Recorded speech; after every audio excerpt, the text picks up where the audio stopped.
क्या नाम है भाई तेरा? पीछे वाला। सर ने इतनी देर कर दी भाई को, अभी से नींद आ रही है। अभी तो क्लास शुरू तो होने दे, फिर सोइयो।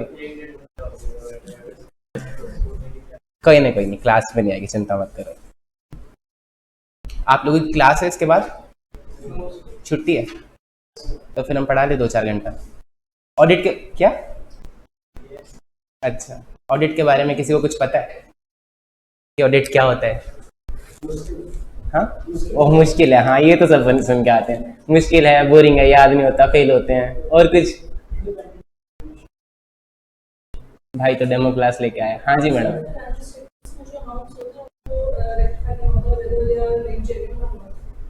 अच्छा, वेदर दे आर जेन्युइन और नॉट। बाकी बच्चे? अच्छा, मैं अपनी क्लास में ढेर सारे सवाल पूछूंगा, कुछ मतलब के, कुछ बिना मतलब के, ऐसे ही, तो तुम उसका जवाब दे देना, चुप मत बैठना, ठीक है? बताओ, कोई और कुछ बताना चाहेगा ऑडिट के बारे में? हाँ, घपले पकड़ना खती देसी एकदम है। ठीक है जी। ऑडिट आया क्यों? कोई सोचेगा इसके बारे में? हमने मैथ्स पढ़ा बचपन में, हमें आज तक नहीं पता मैथ्स हमने क्यों पढ़ा, क्या काम आ रहे वो sine theta cos theta. Audit में ऐसा नहीं करेंगे। ऑडिट में पहले पढ़ेंगे कि आया क्यों, फिर पढ़ना शुरू करेंगे। जी मैडम।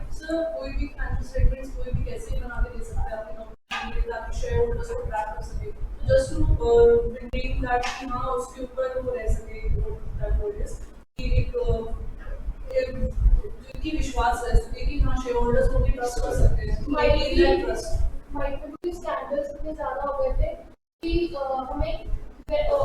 Very nice answer.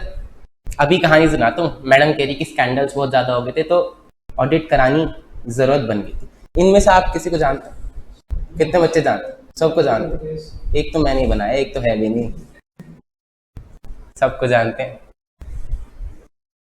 पढ़ना किस किस को पसंद है? हाँ, पढ़ाई करना किसको पसंद है? हाथ ऊपर करो। ये क्या होता है कि नहीं सर, करनी तो पड़ रही है पर पसंद नहीं है। पसंद किस किस का पढ़ाई करना? एक बच्चा। क्या नाम है भाई तेरा? प्रियांशु। बस कितने बच्चे हो तुम टोटल? 2 4 6 8 10। क्या पढ़ते हो मैडम आप?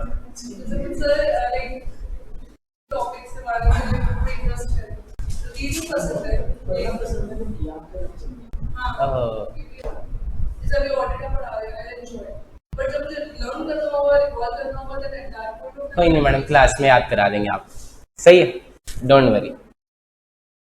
चलो मैं तुम्हें कहानी सुनाता हूँ, फिर धीरे धीरे करके मैं बाद में अपना इंट्रोडक्शन दे दूंगा, है ना? आज वैसे ही बहुत लेट हो गया, अभी मैं आऊँ मैं बताऊँ कि मैंने ये किया वो किया, सब बाद में करेंगे। एक लड़के की कहानी सुनाता हूँ। छोटा सा लड़का था, उसको भी तुम्हारी तरह पढ़ना पसंद नहीं था, तेरी तरह नहीं था, वो बेकार था, निकम्मा, उसको कितने पढ़ना पसंद नहीं था। 5वीं 6ठी क्लास का बच्चा, सच्ची कहानी सुना रहा हूँ, घर जाके गूगल पे सर्च कर लेना, जरूरत नहीं पड़ेगी, वैसे मैं नाम बता दूंगा, ठीक है? गैस करना, नाम गैस करना कि किसकी कहानी सुना रहा हूँ।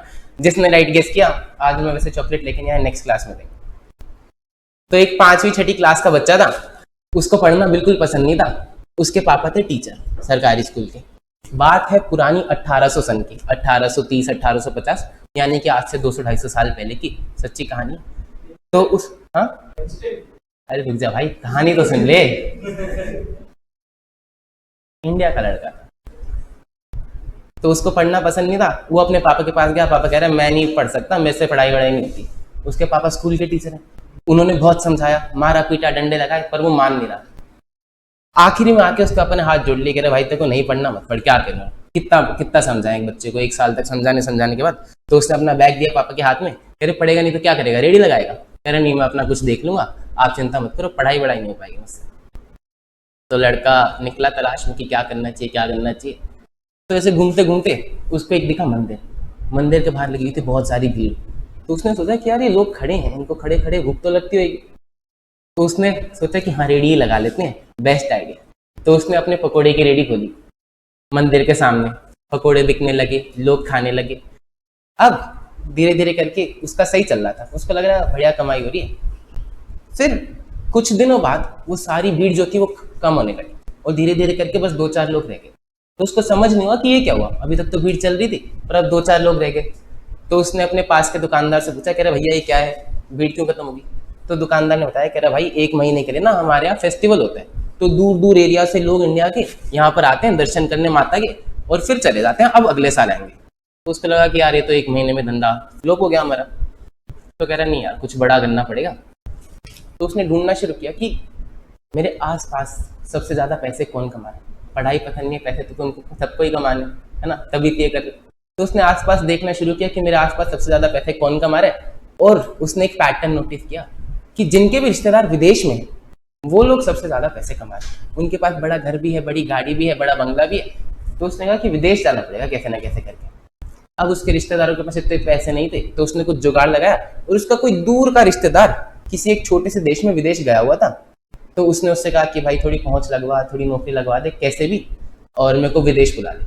तो जान पहचान लगा के, जुगाड़ लगा के वो चला गया। उस देश का नाम था यमन। ठीक है। अब लड़का तो पढ़ा लिखा है नहीं, तो क्या नौकरी करेगा, तो पेट्रोल भरने की नौकरी करने लगा एक देश के पेट्रोल पंप पे विदेश जाके। ठीक है, थोड़े बहुत उसके पैसे बनते थे। अब पेट्रोल भरने के तो कितने ही पैसे मिलेंगे, उतने ही मिलेंगे जितने नॉर्मली ग्रेजुएट लड़के को मिलते हैं, और जो बिना पढ़े लिखे लड़के को मिलते हैं। कोई बहुत ज्यादा पैसे तो बन नहीं रहे। इस कहानी को यहाँ पे रोकते हैं। अब वो जो यमन देश की गवर्नमेंट थी, उनके पास ना एक समस्या चल रही थी। उनकी गवर्नमेंट ने नोटिस किया कि उनके देश की करेंसी जो है वो गायब हो रही है धीरे धीरे धीरे करके।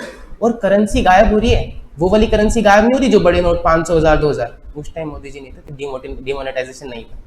तो अगर किसी को पैसे चुराने होंगे तो 500, 1000, 2000 के नोट चुराएगा। उनके गायब होते हैं सिक्के, और उनको समझ नहीं आ रहा कि भाई ये सिक्का कौन चुरा रहा है। और इतने सिक्के चुरा लिए कि देश के सिक्के खत्म हो गए, कम हो गए बहुत ज्यादा। तो सरकार ने कहा कि भाई इन्वेस्टिगेशन बैठाओ। इन्वेस्टिगेशन बिठाई गई, पता लगा कि क्या सीन चल रहा है। तो पता लगा कि उस देश की गवर्नमेंट के सिक्के जो थे वो चांदी के बनते थे, और 1 रुपए के सिक्के में 1 से ज्यादा की वैल्यू की चांदी थी। तो अब किसी महान इंसान ने जुगाड़ लगाया कि सिक्कों को पिघला पिघला के, और वो चंदा इकट्ठा करा, बेच रहा है, और बहुत सारे सिक्के पिघला दिए, इतने सिक्के पिघला दिए कि सरकार को पता चल गया कि हमारी करेंसी कम हो गई है मार्केट से। इतने सिक्के पिघला। तो सरकार ने कहा कि भाई ये तो कौन फ्रॉड कर रहा है, स्कैम कर रहा है, इसका पता लगाओ। इन्वेस्टिगेशन टीम बैठाई गई, नाम पता लगाया गया, और निकला एक इंडिया का बंदा। तो फिर वो जो लड़का था पकोड़े बेचने आया था, वो था जिसने सिक्के पिघला पिघला के ये सब करा। और जब तक उस लड़के का नाम बाहर आया, तब तक वो लड़का बोरिया बिस्तरा बांध के इंडिया वापस आ चुका था। अब भाई ने सही गेस कर ही लिया, वो लड़का था धीरू भाई अंबानी। और उसने यहाँ पर आकर उस पैसे से जो उसने सिक्के पिघला के कमाए थे, एक कपड़े की फैक्ट्री लगाई। रिलायंस से पहले कपड़े की फैक्ट्री लगाई थी, और फैक्ट्री का नाम पता है क्या है? ये गेस करोगे? करो, बताओ। कपड़े की फैक्ट्री का नाम था विमल। सच में। तो उन्होंने कपड़े की फैक्ट्री लगाई, और उनका बिजनेस धीरे धीरे करके ग्रो होने लगा। ठीक है। अब उनका सपना था कि मेरे को इस देश की सबसे बड़ी कंपनी बनानी। ठीक है। जितने पैसे वो बाहर से कमा के लाए थे उतने सारे लग गए, फैक्ट्री ग्रो हो रही है, काम चल रहा है। लेकिन उनको चाहिए कि यार वैसे धीरे धीरे नहीं, मेरे को तो सुपर स्पीड में ग्रो करना है, देश की सबसे बड़ी कंपनी बनानी। तो अब किसी भी बिजनेस को बड़ा करने के लिए क्या चाहिए? क्या चाहिए मैडम? पैसा चाहिए। पैसा कहां से आए? बैंक से आ सकता है। ठीक है। इन्वेस्टर उस टाइम नहीं होता था भाई, शार्क टैंक 1800 सन की बात है। और सोचो, फ्रेंड्स एंड फैमिली से आ सकता है। लेकिन जो लड़का पकौड़े की रेडी लगा रहा है, उसके फ्रेंड्स एंड फैमिली के बाद तो कितना ही पैसा होगा। तो फ्रेंड्स एंड फैमिली वाला ऑप्शन चला गया, बैंक चलते हैं। तो अंबानी जी ने सोचा, क्या नाम है भाई तेरा? तो सुनील ने एक बहुत बढ़िया सजेशन दिया। अंबानी ने सोचा सुनील जी की सजेशन पे अमल करते हैं, बैंक चलते हैं। बैंक क्या मांगेगा आपसे लोन देने से पहले? कितना कमा रहे हो? सीए पढ़ते हो भाई, फाइनेंशियल स्टेटमेंट्स। हाँ कितना कमा रहे हो? तो बैंक को दिखाया उन्होंने फाइनेंशियल स्टेटमेंट्स। तो बैंक ने फाइनेंशियल स्टेटमेंट्स देखी। बैंक कह रहा दे देंगे साहब, लोन दे देंगे आपको, 2 लाख का लोन दे देंगे आपको। 1800 सन की बात है। कह रहा नहीं 2 लाख का नहीं, 20-30 करोड़ का तो लोन दो मेरे को कम से कम। देश की सबसे बड़ी कंपनी बना के 2 लाख में कैसे बनेगी? कैपिटल चाहिए, इन्वेस्टमेंट चाहिए, तब तो जाके बनेगी। बैंक वाला दे देगा क्या? नहीं देगा, क्योंकि वो तो उसको जानता नहीं। कह रहा है साहब मेरा थोड़ा लंच टाइम, आप एक काम करो 2 लाख लेने तो लो, नहीं तो भैया जयराम जी के अपना कहीं और दे। तो अंबानी जी ने फाइनेंशियल स्टेटमेंट्स लिए और वापस आ गए। अब क्या करा जाए? बैंक वाला ऑप्शन गया, इन्वेस्टर्स है नहीं, फ्रेंड्स एंड फैमिली से मिल नहीं सकते, रास्ता बताओ। और बताओ। ऐसे लोगों को ढूंढो जिसका पैसा ज्यादा हो, हमारे साथ काम करे होते हैं। तो अंबानी जी ने पार्टनर्स ढूंढने शुरू करे, पार्टनर्स भी मिल रहे थे, लेकिन एक पार्टनर कितना ही पैसा लाएगा, अंबानी जी को तो चाहिए था बहुत ज्यादा पैसा। तो उन्होंने फिर से एक जुगाड़ निकाला। अब सुनना, उन्होंने उठाया एक स्टूल रखा मार्केट के बीचों बीच और एक बाजार से खरीदा वो भोंपू, सुनो सुनो सुनो वाला। वो स्टूल सड़क के बीचों बीच रख के खड़े होते हैं और चिल्लाना शुरू करते हैं कि सुनो सुनो सुनो। सारी भीड़ को इकट्ठा करते हैं कि सुनो गांव वाला सुनो।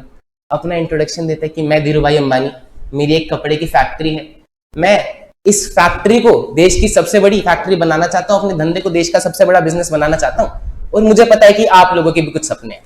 क्या सपने हैं आप लोगों के? कि आप चाहते हैं आपके बच्चे अच्छे स्कूल में पढ़े, बड़े होकर अच्छी गाड़ी चलाएं, अच्छा घर खरीदे। आप लोगों के सपने हैं कि नहीं है?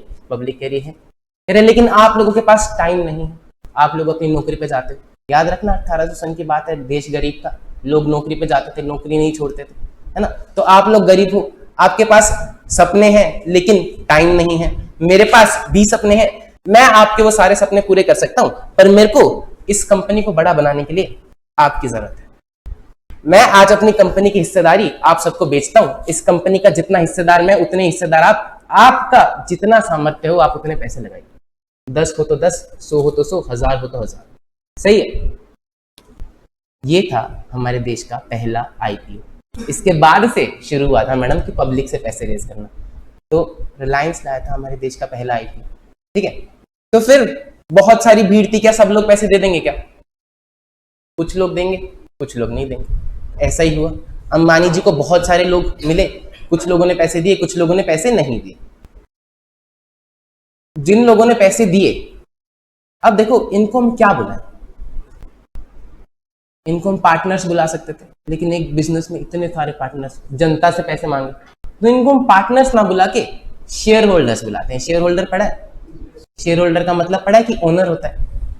तो अब समझ में आ गया कि शेयर होल्डर ओनर कैसे होता है। कि अंबानी जी ने कहा था उस दिन कि जितना मालिक मैं उतने ही मालिक आप, जितना प्रॉफिट मेरा उतने ही प्रॉफिट आपके, जितनी मैं कमाई करूंगा उतने ही आपको भी कमा के दूंगा। तो शेयर होल्डर्स ओनर्स होते हैं कंपनी के, इनको हमने नाम दिया शेयर होल्डर्स। इनके पास कंपनी की छोटी छोटी छोटी हिस्सेदारी होती है अकॉर्डिंग टू देयर जितना उन्होंने खरीदा। सही है। उसके बाद आप लोगों को पता है कि भैया the rest is history. Reliance दुनिया देश की सबसे बड़ी कंपनी बनी। जिन लोगों ने इन्वेस्ट किया था अंबानी जी ने उनको खूब पैसा कमा के दिया, उनके पास गाड़ी भी आई, घर भी आया, बंगला भी आया। अब दो लोगों को दिक्कत, किस किस? क्यों भैया गवर्नमेंट को क्या समस्या है? मेरे पिछले बैच में तो बच्चा बोला रिश्तेदारों को होगी पक्का, तो रिश्तेदार तो इसका आंसर नहीं। सोचो कि किसको दिक्कत हो सकती है, दिमाग लगाओ मैडम।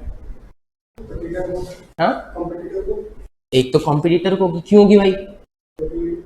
पैसा उनके ज्यादा आ रहा था। हाँ, उनने सोचा कि यार ये लड़का हमारे साथ का था, मार्केट में स्टूल से पैसे ले गया, हम भी उठा लेते, आज हमारी भी देश की सबसे बड़ी कंपनी होती यार, हम भी बना लेते। तो उसको दिक्कत थी। और दूसरा किसको दिक्कत होगी? सोचो सोचो, इतने सारे बच्चे बैठे, कोई तो जवाब दो। भीड़ थी, भीड़ में से कुछ लोगों ने पैसा लगाया था और कुछ ने नहीं लगाया था। तो जिनने नहीं लगाया उनको भी यार कि यार हम भी लगा लेते तो आज हम भी अमीर होते, हमने इतनी अच्छी अपॉर्चुनिटी मिस कर दी, है ना।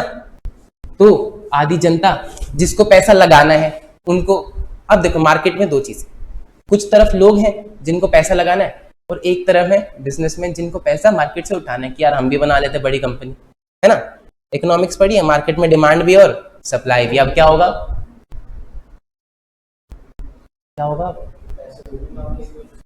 हाँ, नए लोग आएंगे मार्केट में कि सर हमको भी पैसे दो, हमारी कंपनी में पैसे लगाओ, हम भी आपको पैसे कमा के देंगे, अंबानी जी से ज्यादा कमा के देंगे, एक बार भरोसा तो करके देखो। सही है। तो अब नए नए लोग आने लगे, लोग पैसे लगाने लगे, कंपनीज ग्रो होने लगी। फिर एक दिन आता है हमारा प्यारा विजय माल्या मार्केट में। अब लोग उसको जानते थोड़ी थे, उसने भी स्टूल पे खड़े होकर पैसे मांगे। उसने कहा कि यार अंबानी जी तो बेचते हैं कपड़े, तेल, ये कैसे कैसे बिजनेस है, लोअर क्लास बिजनेस, हम करेंगे दारू का बिजनेस, एकदम एक बारी जो पिए उसके बाद मांगता ही रहे। हमारे में होगी ज्यादा प्रॉफिट्स, लग्जरी प्रॉफिट्स। हम करेंगे एयरलाइंस का बिजनेस, हम करेंगे याच का बिजनेस, हम लग्जरी बिजनेसेस करेंगे, लग्जरी प्रॉफिट्स कमाएंगे। अंबानी जी को तो हम यूं पीछे छोड़। क्या लोग पैसे लगाएंगे? लोग पैसे लगाएंगे, और लोगों ने लगाए, और उसने बिजनेस बनाया भी। उसने एक बिजनेस बनाया, दूसरा बनाया, तीसरा बनाया, इतने सारे बिजनेसेस बना दिए। लोग बहुत खुश, लेकिन वो पीछे से क्या कर रहा था? फाइनेंशियल स्टेटमेंट्स में तो दिख रहा है कि भैया प्रॉफिट आ रहा है, सेल्स आ रही है, सब बढ़ रहा है। पीछे से पैसे निकाल के बाहर देश में, पीछे से पैसे निकाल के बाहर देश में, लोगों को नहीं पता। फिर एक दिन लोग सुबह सुबह सो के उठे और उनको पता चला कि विजय माल्या साहब अपनी ही एयरलाइंस में बैठ के उनको चूना लगा के चले गए। तो उनकी तो जिंदगी भर की सेविंग्स थी, वो चली गई। अब क्या किया जाए? वो तो कुछ नहीं कर सकते। जनरली जब कोई एक बंदा देश छोड़ के बाहर जाता है ना, तो सरकार का उस पर कोई खास कंट्रोल रह नहीं जाता। इस देश की सरकार दूसरे देश में जाकर उसको पकड़ नहीं सकती, तो नेचुरली उसको भी पकड़ नहीं पाई। लोग क्या करें? सवाल अब यहां से शुरू होता है सर कि नए लोग तो अभी भी आते हैं मार्केट में, पैसा मांगते हैं। क्या लोग पैसा लगा पाएंगे विजय माल्या के बाद? नहीं लगा पाएंगे। लेकिन क्या वो लगाना चाहते हैं? लगाना तो वो चाहते हैं, लेकिन लगा नहीं पा रहे। क्यों नहीं लगा पा रहे? क्या दिक्कत आ रही है मार्केट में?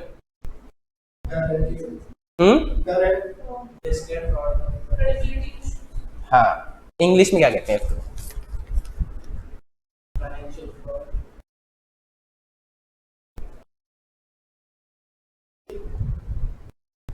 अरे नहीं भाई, डेमो क्लास में से कुछ नहीं पूछ रहा मैं, चिंता मत कर।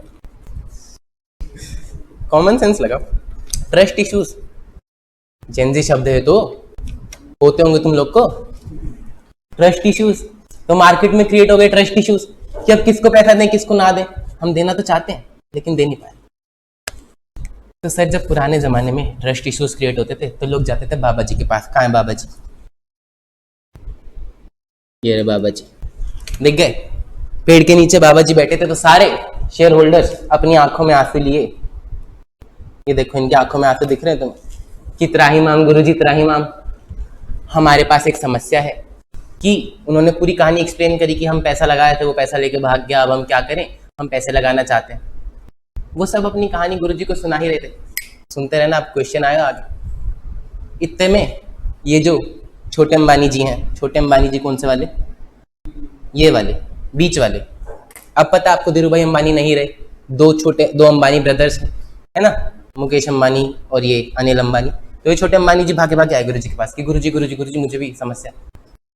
अरे तुझे क्या समस्या है? तेरी तो अच्छी बड़ी कंपनी है, तेरी तो इतनी बड़ी बड़ी ब्रांचेज हैं, तेरे पास तो पैसे भी हैं, तेरा तो नाम भी है, तेरे को क्या समस्या है? कह रहे कि हाँ मैं मानता हूँ कि मेरी कंपनी बहुत बड़ी है, गली गली शहर शहर मेरी ब्रांचेज हैं। जब से विजय माल्या भागा है ना, पैसे तो नहीं उठाने मेरे को, लेकिन मेरे को ना अब अपनी ब्रांचेस के एम्प्लॉइज पे ट्रस्ट नहीं हो रहा कि कोई ऐसा मेरे साथ भी कर रहा हो। तो मेरी जो मुंबई वाली ब्रांच है उसका मैनेजर पैसे निकाल के बाहर भेज रहा और मुझे सही फाइनेंशियल स्टेटमेंट्स ना बता रहा हो तो जेन्युइन समस्या है। मेरा कोई बिहार वाला मैनेजर है, मेरा कोई अंबाला वाला मैनेजर है, मेरा कोई फलानी स्टेट वाला मैनेजर है, वो मेरे साथ धोखाधड़ी कर रहा हो तो कल को उसने धोखाधड़ी करी, पैसे उसने कमाई, शेयर होल्डर्स तो मेरी गर्दन पकड़ लेंगे आके कि अंबानी जी आपकी कंपनी थी, आपको ध्यान रखना चाहिए था। पकड़ लेंगे कि नहीं? है ना? तो समस्या तो जेन्युइन है। अंबानी जी भी अपनी समस्या सुना रहे थे। फिर एक नया बिजनेसमैन भी भागा भागा आता है। नया बिजनेसमैन कौन? जिसको पैसे चाहिए मार्केट से, जिसका नया नया बिजनेस है, जिसको अपना बिजनेस ग्रो करना है, जिसको थोड़ा ही टाइम हुआ। तो कह रहे गुरुजी कह रहे गुरुजी हाँ मेरे को पता है कि लोग तेरे को पैसे नहीं दे रहे, बैठ जा। कह रहे नहीं, मैं तो लोगों से पैसे मांग भी नहीं रहा, मैं तो बैंक के पास गया था पैसे मांगने, मेरे को तो इतने पैसे चाहिए भी नहीं थे, पर अब तो बैंक वाला भी नहीं दे रहा। कह रहे जब से विजय माल्या फ्रॉड करके भागा है तो हमें तो किसी की फाइनेंशियल स्टेटमेंट पे भरोसा नहीं, हम तो नहीं दे रहे लोग। बात सही है। ट्रस्ट इश्यूज तो आएंगे, बैंक वाले को भी आएंगे, उसका पैसा कोई फ्री का थोड़ी। तो अब सबकी समस्या का एक निवारण करना पड़ेगा। क्या निवारण? ऑडिट मतलब चेक, एग्जामिनेशन। अगर हम फाइनेंशियल स्टेटमेंट्स का एग्जामिनेशन करा लें तो हमारी ये ट्रस्ट इश्यूज सॉल्व हो सकते हैं। कौन करेगा एग्जामिनेशन? कोई ऐसा बंदा जिसको फाइनेंशियल स्टेटमेंट्स की नॉलेज। सब्जेक्ट में मत घुसो, मैं घुसा दूंगा, सारी क्लासेस सब्जेक्ट में ही घुसेंगे, कॉमन सेंस लगा। कोई ऐसा बंदा जिसके पास फाइनेंशियल स्टेटमेंट्स की नॉलेज हो। फाइनेंशियल स्टेटमेंट्स में क्या क्या आता है? अकाउंट्स आता है, टैक्स आता है, लॉज आते हैं। तो जिसको इस सब की नॉलेज हो, कोई ऐसा एक्सपर्ट बंदा अगर आके फाइनेंशियल स्टेटमेंट्स चेक कर दे तो हमारी समस्या सॉल्व हो जाएगी। आप जानते हैं किसी ऐसे एक्सपर्ट बंदे, सीए होता है, ठीक है। तो अब एक बात बताओ, अंबानी जी कह रहे हैं गुरुजी सही बात है, मैं ना चेकिंग करा लेता हूँ। शेयर होल्डर्स कह रहे हैं हम भी चेकिंग कराएंगे सारी कंपनियों की। अब शेयर होल्डर्स ने एक कंपनी में सीए को भेजा, कह रहा भाई चेक करके बता। कंपनी ने एम्प्लॉय कर लिया, कंपनी कह रही कि हाँ हम सीए को अपॉइंट करेंगे और वो चेक करके शेयर होल्डर को बताएगा कि भैया सब कुछ सही है कि नहीं है। कंपनी ने शेयर होल्डर सीए को अपॉइंट किया, सीए अपनी चेकिंग कर रहा है, सीए को मिला फ्रॉड। सीए बताने ही जा रहा था शेयर होल्डर्स को, कंपनी वाला कह रहा इधर इधर, कह रहा हाँ जी क्या हुआ, कह रहा कहाँ जा रहे थे, कह रहा वो मेरे को गलती मिली है ना तो मैं शेयर होल्डर्स को जरा बता के हूँ, मेरा तो काम यही है। कह रहे ओ नौकरी प्यारी नहीं क्या तेरे को, बाल बच्चे प्यारे नहीं है, नौकरी से निकाल दूंगा, बोनस इंक्रीमेंट नहीं दूंगा, चाहिए नहीं क्या ये सब। अब वो जो सीए क्या वो शेयर होल्डर्स के पास जाएगा, नहीं जाएगा। अब क्या करें, इंडिपेंडेंट होना चाहिए। इंडिपेंडेंट बोले तो मतलब कि कंपनी का एम्प्लॉयड बंदा नहीं होना चाहिए, ठीक है। कोई ऐसा बंदा हो जो बाहर का बंदा हो, कंपनी का बंदा ना हो, क्योंकि अगर कंपनी का बंदा होगा तो कंपनी वाला उसको धमकी देगा कि नौकरी से निकाल दूंगा, कि बोनस नहीं दूंगा, कि प्रमोशन नहीं दूंगा, सही है। तो बाहर का बंदा होना चाहिए। अभी तक हमने क्या सीखा कि भैया अगर हम एग्जामिनेशन करा लें तो हमारे ट्रस्ट इश्यूज सोल्व हो जाए। एग्जामिनेशन कौन करेगा, एक एक्सपर्ट बंदा करेगा, ठीक है। फिर वो एक्सपर्ट बंदा बाहर का होना चाहिए, इंडिपेंडेंट होना चाहिए, कंपनी से अलग होना चाहिए, सही है। अगर वो बंदा इंडिपेंडेंट भी है, सीए भी, एग्जामिनेशन भी कर रहा है और बता रहा है, तो किसकी किसकी समस्या सोल्व होगी, क्या शेयर होल्डर्स की समस्या सोल्व हो जाएंगी। क्या समस्या थी शेयर होल्डर्स की, आओ पेज नंबर 9 है शायद, नहीं रुको एक सेकंड, पेज नंबर बताता हूं, पेज नंबर 6 पे आओ।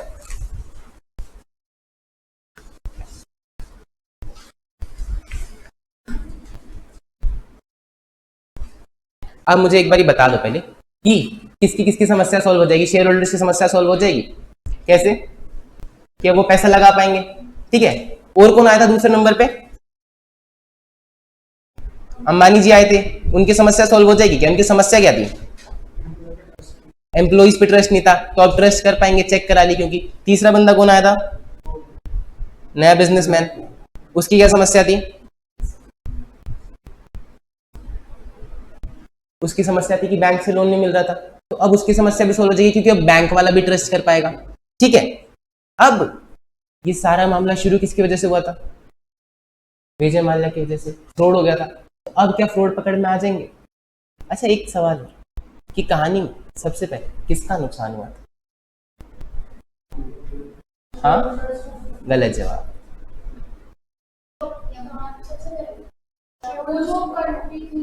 वो जो सरकार थी जिसके सिक्के पिघला दिए गए थे, उनका नुकसान हुआ था। तो अब जब हम ऑडिट कराएंगे तो सरकार भी बड़ी खुश हो रही थी इनकी कन्वर्सेशन सुन के। सरकार को क्या फायदा, किसी को सिक्के पिघलाने होंगे तो अब भी पिघला लेंगे, सरकार को क्या फायदा बताइए। टैक्स ले पाएगी गवर्नमेंट। चलो जी देखो फोटो दिख रही है ये सामने, ये सब गए थे गुरुजी के पास, एक मिनट ना, ये सब गए थे, सबसे पहले शेयर होल्डर्स गए थे। अब क्या शेयर होल्डर्स की समस्या सॉल्व हो जाएगी। टॉपिक का नाम क्या है sir, benefits of audit. Audit कराने के फायदे क्या क्या, सबसे पहले शेयर होल्डर्स को फायदा है, क्या फायदा है कि अब उनको कॉन्फिडेंस आएगा, इट गिव्स कॉन्फिडेंस कि भैया फाइनेंशियल इंफॉर्मेशन सही है, क्वालिटी वाली है, किसी ने चेक करी है। कॉन्फिडेंस कैसे आ रहा है, जब कंपनी का एम्प्लॉयड बंदा चेक कर रहा है कि बाहर का बंदा चेक कर रहा है, बाहर का बंदा चेक कर रहा है। कॉन्फिडेंस तब आ रहा है जब वो इंडिपेंडेंट मैकेनिज्म है, सही है। दूसरे नंबर पे कौन आया था, अंबानी जी आए थे। अंबानी जी की क्या समस्या थी, एम्प्लॉय पे ट्रस्ट नहीं था। तो अब ऑडिट कराएंगे तो it will act as a moral check on employee कि भैया कोई फ्रॉड तो नहीं कर रहा। और अब एम्प्लॉय फ्रॉड करेंगे भी नहीं क्योंकि उनको डर होगा कल को पकड़े जाने का। An audit act as a moral check on employees from committing frauds for the fear of being discovered कि भैया हम कल को पकड़े ना जाए, सही है। तीसरे नंबर पे कौन आया था, नया बिजनेसमैन। इसकी क्या समस्या थी, लोन्स नहीं मिल रहे थे। तो अब जो ऑडिटेड फाइनेंशियल स्टेटमेंट है that can be relied upon bye lenders and bankers, सही है। फिर चौथे नंबर पे कौन था जिसकी वजह से सब कुछ शुरू हुआ था, विजय माल्या। तो अब क्या होगा, it will also help detect fraud and errors कि भैया फ्रॉड होगा तो पकड़ा जाएगा, ठीक है। सरकार का नुकसान हुआ था, सरकार भी खुश हो रही थी, क्यों? क्योंकि अब it will help determining tax liabilities. And last में ये बोलता है कि अगर फ्रॉड नहीं भी है, कोई छोटी मोटी गलती रह गई हो तो वो भी पकड़ी जाएगी। तो audit will also help in pointing out deficiencies. सारे पॉइंट समझ में आ गए? बोल के बता पाओगे? छुपा दूं? नोट्स बंद करना जरा, कौन बोल के बताएगा? सीरियल वाइज करते हैं, मैं पॉइंट आउट करते जाऊंगा। पूछो कुछ। हाँ तेज बोलो। अरे मैं दूंगा ना मैडम रीडिंग टाइम, अभी करा भी दूंगा रीडर को। पॉइंट आउट करूंगा एक एक करके, ठीक है। एक एक पॉइंट बताते जाना। बताओ मैडम पहला पॉइंट। ऐसे बताओगे? शेयर होल्डर को कॉन्फिडेंस आता है। कॉन्फिडेंस कैसे आएगा? कॉन्फिडेंस कैसे आएगा? क्योंकि वो इंडिपेंडेंट मैकेनिज्म है। फिर किसकी समस्या थी मैडम? अंबानी जी की क्या समस्या थी? अब it will act as a moral check on employees. तीसरा भाई, नए बिजनेसमैन को प्रॉब्लम थी क्या? उसको लोन्स नहीं मिले थे, तो now it will be relied upon bye lenders and bankers. चौथा मैडम, फोर्थ, सब शुरू किसकी वजह से हुआ था? शुरू किसकी वजह से हुआ था? विजय माल्या की वजह से। तो अब it will help detect fraud and errors. ये कौन है पीछे जो छुपा हुआ? बता भाई last point. Pointing out deficiencies, ठीक है। और सरकार का क्या फायदा होगा? Determining tax liability. चलो एक बारी पूरा पढ़ लेते हैं, फिर मैं तुमको रीडिंग टाइम में दे दूंगा।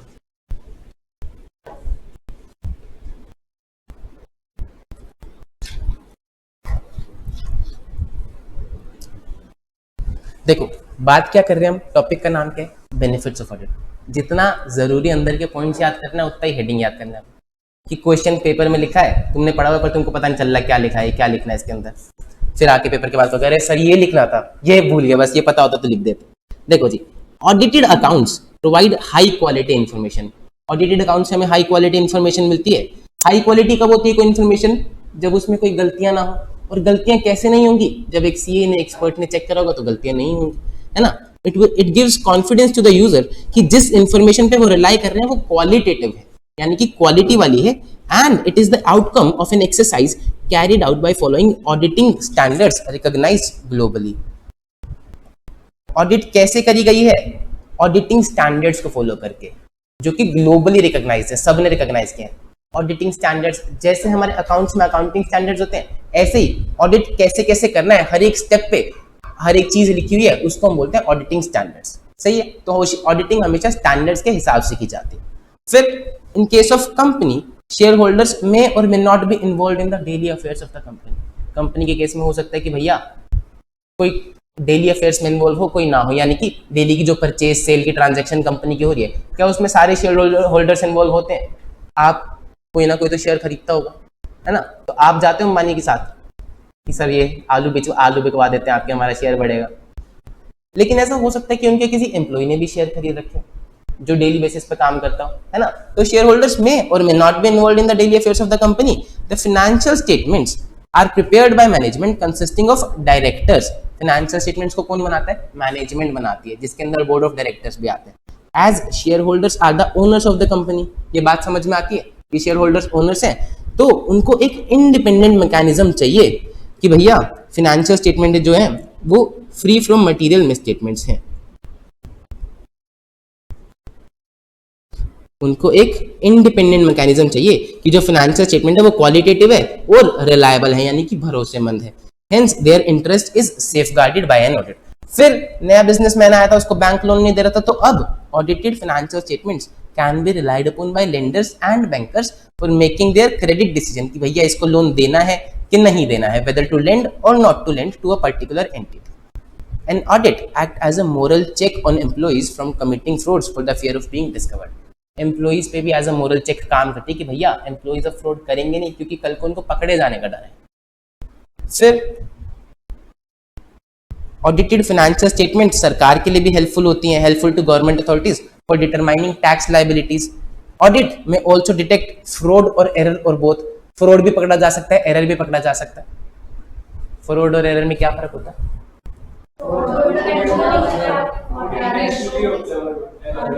फ्रॉड इंटेंशनली होता है, जानबूझ के क्या होता है, और एरर गलती से, मिस्टेक हो जाना, है ना। फिर an audit reviews existence and operations of various controls operating in an entity, hence it is useful for pointing out deficiencies। Controls हम आज नहीं पढ़ रहे हैं, तो इस लाइन को थोड़ा सा छोड़ दो। नेक्स्ट वाली लाइन जो है, hence it is useful for pointing out deficiencies, इसको मार्क कर लो, इसको पढ़ लो। ये सही है कि गलतियां होंगी तो वो भी पकड़ में आ जाएंगे ऑडिट से। 6 के 6 पॉइंट समझ में आते हैं, एक बारी खुद से पढ़ो और फिर हाथ ऊपर करो कि कौन सुना पाएगा। ये जो लाल वाले हैं ये कीवर्ड्स हैं, ये पेपर में लिख के आने, इन्हीं के नंबर है। बाकी जो ब्लैक वाला है उसकी लैंग्वेज आप याद नहीं भी करोगे, अपनी मर्जी से बनाओगे तो भी चलता है, सही है। लाल वाले कीवर्ड्स वैसे के वैसे लिखे होने चाहिए।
पढ़ लिए, याद हो गए?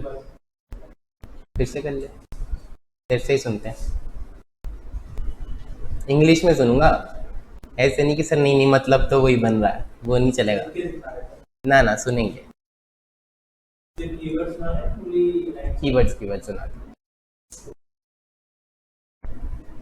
हो गए मैडम, सुनाओगे? फर्स्ट में ऑडिट स्टेटमेंट्स होते हैं वो बहुत ज़्यादा हाईली रिलायबल होनी चाहिए, प्लस उसमें जो इंफॉर्मेशन हम ट्रांसफर कर रहे हैं वो ऐसी होनी चाहिए। मिक्स सुना। तो इंफॉर्मेशन जो होनी चाहिए वो हाईली रिलायबल होनी चाहिए, जिसकी बेस और पर्टिकुलर ऑडिटिंग स्टैंडर्ड्स की बेस होनी चाहिए।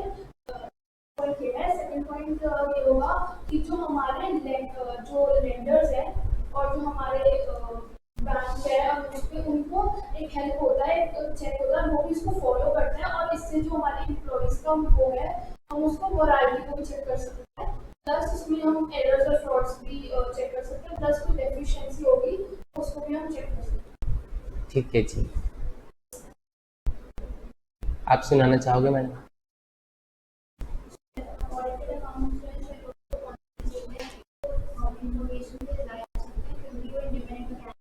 और जो बैंकर्स लेंडर्स और उनको भी वो कॉन्फिडेंस प्रोवाइड करते हैं मेडिसिन देने के लिए, और पूरा चेक एम्प्लॉयज एक काम करते हैं, ऐसा नहीं करते हैं, क्लास में भी हम कीवर्ड्स तो इंग्लिश में ही बोलेंगे ताकि आपको साथ साथ में याद रहे। ठीक है मैडम, आप आगे आओगे? स्टेज क्लियर तो नहीं है? आ जाओ आ जाओ। अब मैडम एक एक पॉइंट बोलेंगी और तुम सब उसका कीवर्ड बोलोगे, ठीक है, इंग्लिश में। आओ मैडम। हाँ, एक आप पहला पॉइंट बताओ और ये सब बताएंगे कि उसका कीवर्ड क्या है। आप बोलो पहला एक पॉइंट बोल के चुप हो जाना। हाँ, तो क्या लिखोगे? It gives confidence to the shareholders. ठीक है, सारे इकट्ठे बोलना, मैं भी तुम्हारे साथ बोल रहा हूँ। दूसरा point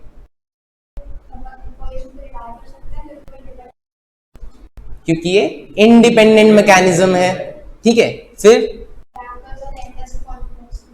it will be relied upon by bankers and lenders, बोलो relied upon by bankers and lenders, ठीक है। It acts as a moral check on employees, फिर it will help detect frauds and errors, it will help in pointing out deficiencies, help in determining tax liabilities। बच्चों क्या purpose हुआ audit का, क्यों कराई हमने ऑडिट? ट्रस्ट इश्यू सॉल्व करने के लिए। अब इससे क्या होगा, कॉन्फिडेंस आ जाएगा। अब हमारा सुनील भाई है, इसको पता चल गया ऑडिट क्या होती है, ये गया नया नया ऑडिटर बन के कि मैं ऑडिट करेगा, भाई ऑडिट करेगा। इसने ऑडिट करी कंपनी की, ठीक है। इसको पता चला कंपनी में है फ्रॉड। इसने क्या करा, तुम सबके पैसे लगे हुए थे, इसने क्या करा, ऑडिट करी कंपनी की, इसको पता चला कंपनी में फ्रॉड है, ये घर गया, इसने सबसे पहले तो अपने शेयर बेचे और फिर चिल करने चला गया गोवा। 4 दिन बाद तुमको पता चल रहा है टीवी से कि भैया कंपनी ने कर दिया फ्रॉड और तुम सबके पैसे डूब। अब तुम क्या करोगे इसके साथ? कह रहा इधर आ जा तू एक बार। अगर ऑडिटर ऐसा करेगा तो चलेगा क्या? नहीं चलेगा। अच्छा, सुनील ने तुम सबको बारी बारी फोन करके बताया कि भाई कंपनी में फाइनेंशियल स्टेटमेंट एकदम बढ़िया, इसने पीछे से मैनेजमेंट से लिए थे पैसे कि मैं शेयर होल्डर्स को बोलूँगा कि सब बढ़िया। इसने फोन करके बोला कि सब बढ़िया है, अपने शेयर इन्हें बेच दिए और चला गया गोवा पे छुट्टी मनाने। तुम्हें पता चला 4 दिन बाद कि भैया फ्रॉड है, तुम्हारे सबके पैसे डूब गए। अब तुमने इसको फोन किया वापस, कह रहा भाई तू तो कह रहा था सब सही है। कह रहा मैं कब कह रहा था ऐसा, मैंने तो कहा ही नहीं, तेरे कान बज रहे हैं, मैंने तो कहा था भैया फ्रॉड कर रखा है, शेयर बेच दे। ऐसा चलेगा क्या? नहीं चलेगा। तो आप क्या करोगे? रिटन प्रूफ आप उससे लिखवा के लोगे ताकि कल को आप कोर्ट में प्रूफ कर पाओ कि भैया इसने ही कहा था फाइनेंशियल स्टेटमेंट सही है या गलत। सही है, तो एक बारी पेज नंबर 13 पे आना जरा।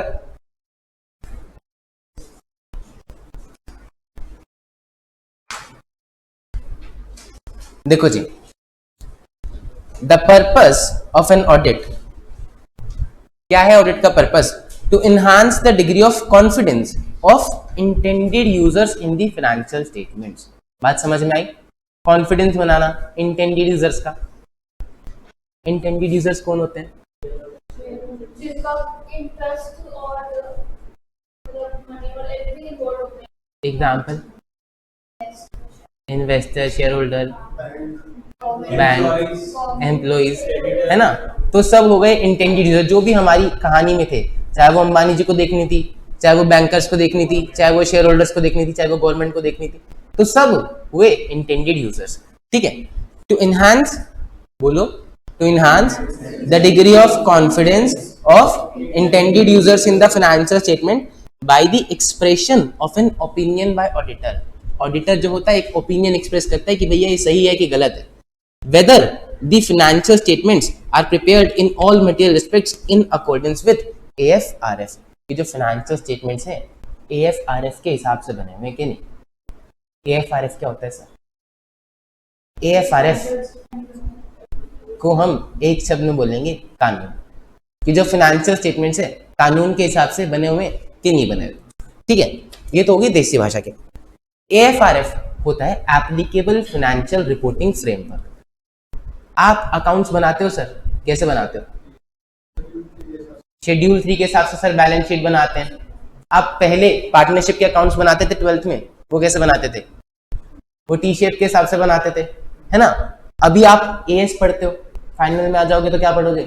इंड AS पढ़ोगे, क्योंकि बड़ी जो कंपनीज होती हैं, लिस्टेड जो कंपनीज होती है, उन पे इंड AS लगता है, छोटी कंपनीज पे AS से भी काम चला लेते हैं। तो हर एक कंपनी पे अलग अलग तरह के कानून लगते हैं जिनके हिसाब से उनको फाइनेंशियल स्टेटमेंट्स बनाने होते हैं। तो उसी को बोलते हैं AFRF, applicable financial reporting framework. देखो एक एक शब्द पढ़ो। फाइनेंशियल रिपोर्टिंग यानी कि फाइनेंशियल फिगर्स, जो भी आपकी सेल्स कितनी है, टर्नओवर कितनी है, परचेज कितनी है, उन फिगर्स को रिपोर्ट करने का एक फ्रेमवर्क। फ्रेमवर्क बोले तो ढांचा। ठीक है, जैसे आपका शेड्यूल 3 होता है, आपको पता है कि सबसे ऊपर क्या आता है? इक्विटी एंड लायबिलिटीज, फिर शेयर होल्डर फंड। तो आप सबके जवाब कॉमन है, है ना, आपको पता है कि ये एक सेट फॉर्मेट में बनेगी, तो उसी को हमने ढांचा बोल रखा है, उसी को हम फ्रेमवर्क बोलते हैं। सही है, financial reporting framework, financial figures को रिपोर्ट करने का फ्रेमवर्क जो भी आपकी कंपनी पे एप्लीकेबल है। अगर आपकी छोटी कंपनी है तो एएस एप्लीकेबल है, अगर आपकी बड़ी कंपनी है तो इंड एस एप्लीकेबल है। ऑडिटर देखेगा कि आपकी कंपनी में क्या एप्लीकेबल है और उसके हिसाब से आपने बना रखे कि नहीं बना रखे। सही है, तो क्या है purpose of audit? To enhance, थोड़ा सा मैं बोलूंगा थोड़ा सा तुम बोलोगे, to enhance degree of confidence of intended users of financial statement by the expression of an opinion. Madam याद करना पसंद नहीं है, बोलोगे नहीं तो याद भी नहीं होगा। अरे बोलो, आगे बहुत सारी क्लासेस में बोलना पड़ेगा। दोबारा बोलते, the purpose of an audit is to enhance the degree of confidence of by the expression of an opinion by auditor on whether the financial statements are prepared in all material respects in accordance with AFRF। कोई और दिक्कत परेशानी? पक्का होनी चाहिए, पूछो, देखो कुछ तो मिलेगा। हाँ, मटेरियल रिस्पेक्ट्स, बताओ मटेरियल रिस्पेक्ट्स क्या होता है?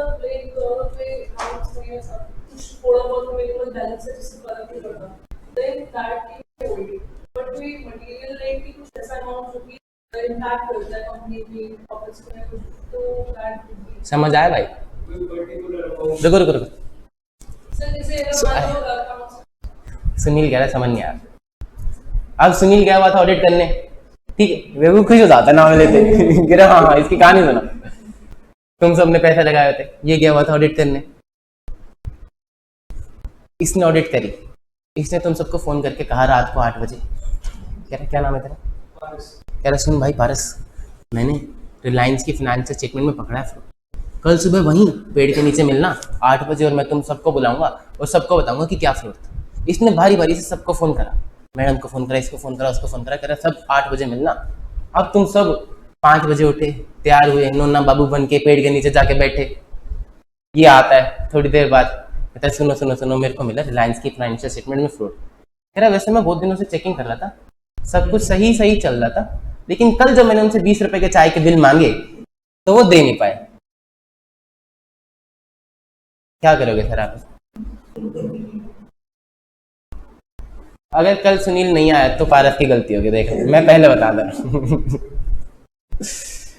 तो अगर 20 रुपए के लिए आप ये सबको बुलाएगा तो पिटाई होगी, मार खाएगा, तो कल तो तुम ही ऑडिटर बनोगे और तुम मार ना खाओ। तो इसीलिए आईसीआई ने बहुत सोच समझ के यहाँ पर डाला है कि मटेरियल रिस्पेक्ट्स, कि भैया कुछ भी ऐसा बताना। वही अगर इसने 20 के चाय के बिल की जगह बोला होता कि भैया अंबानी जी ने 100 करोड़ के फर्जी खर्चे डाल रखे, पैसा निकाल के ले गए हैं दूसरे देश में, अब क्या आप अपने शेयर्स बेचते जो आपने रिलायंस के खरीद रखे?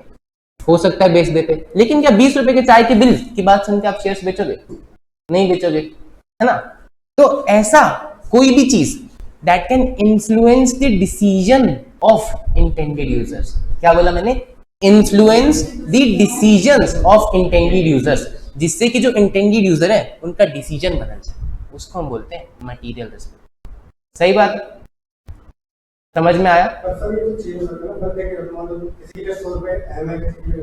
हाँ बिल्कुल सही सवाल, कि किसी के लिए 100 रुपए अहम है।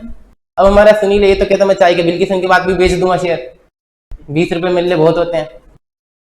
कह रहा हो भाई तू नाम डुबाएगा सीएगा। हर बंदे के हिसाब से चेंज हो सकते हैं, लेकिन ऑडिटर जो होता है ना, एक जनरल जजमेंट लगाता है कि भैया इस हिसाब से जो जनरल जनता है उसका डिसीजन इससे चेंज हो सकता है, उसका डिसीजन इससे चेंज नहीं होगा। सही है, और अपने हिसाब से एक चीज, एक अमाउंट सेट करता है, उसको बोलता है वो मटेरियल। सही है, अपनी जजमेंट लगाता है कि भैया कंपनी की टर्नओवर है 1000 करोड़, अब इसके लिए हम 5 लाख 10 लाख के खर्चे नहीं गिनेंगे, क्योंकि परसेंटेज वाइज वो पॉइंटों में कुछ आ रहा है। बात समझ में आ रही है? रिलायंस की टर्नओवर है 10,000 करोड़, 5 लाख का खर्चा पॉइंटों में कहीं आ रहा है, 0.00 कुछ करके, तो वो उसको इमटेरियल मान देगा। 5 लाख हम सबके लिए बड़ा अमाउंट है, लेकिन एज अ कंपनी अगर आप देखो तो वो बड़ा अमाउंट नहीं। सही है, तो ऑडिटर डिसाइड करता है कि भैया क्या अमाउंट मटेरियल है क्या नहीं। सही है जी। अब वो किस बेसिस पे डिसाइड करता है वो हम आगे के चैप्टर्स में पढ़ने ही वाले हैं। एक बारी डेफिनेशन पढ़ो।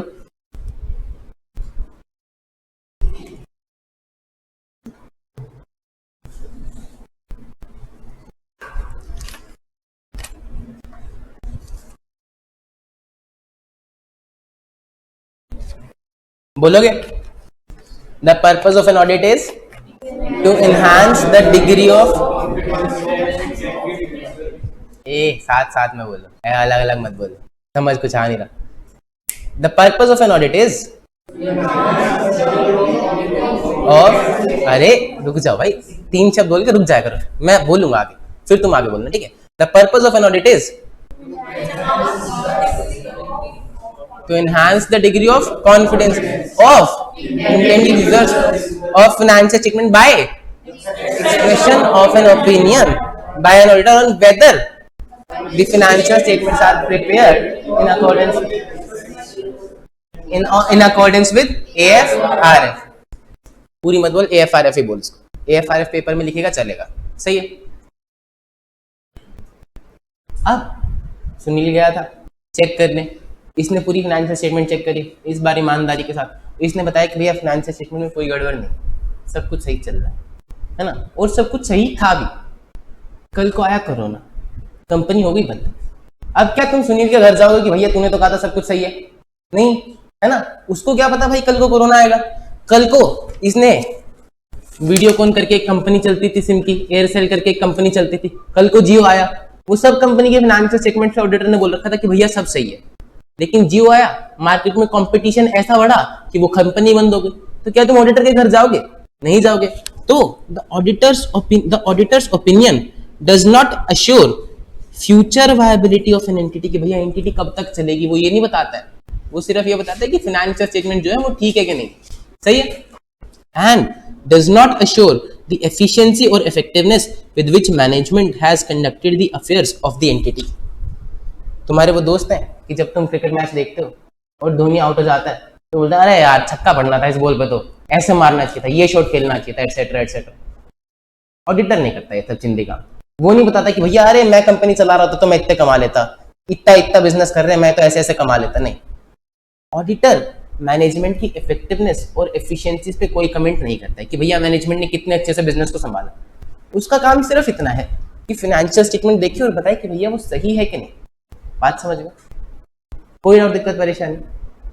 अगर फाइनेंशियल स्टेटमेंट में लिखा हुआ है कि भाई अगर कंपनी ने 200 करोड़ का लॉस किया और उन्हें फाइनेंशियल स्टेटमेंट में दिखा दिया कि 200 करोड़ का लॉस है, तो ऑडिटर क्या बताएगा? ट्रू एंड फेयर व्यू है कि नहीं है? क्योंकि उसका सिर्फ ये काम है कि फाइनेंशियल स्टेटमेंट सही होनी चाहिए, जैसा बिजनेस है वैसी फाइनेंशियल स्टेटमेंट होनी चाहिए, दिखना सब कुछ सही सही चाहिए, सही है?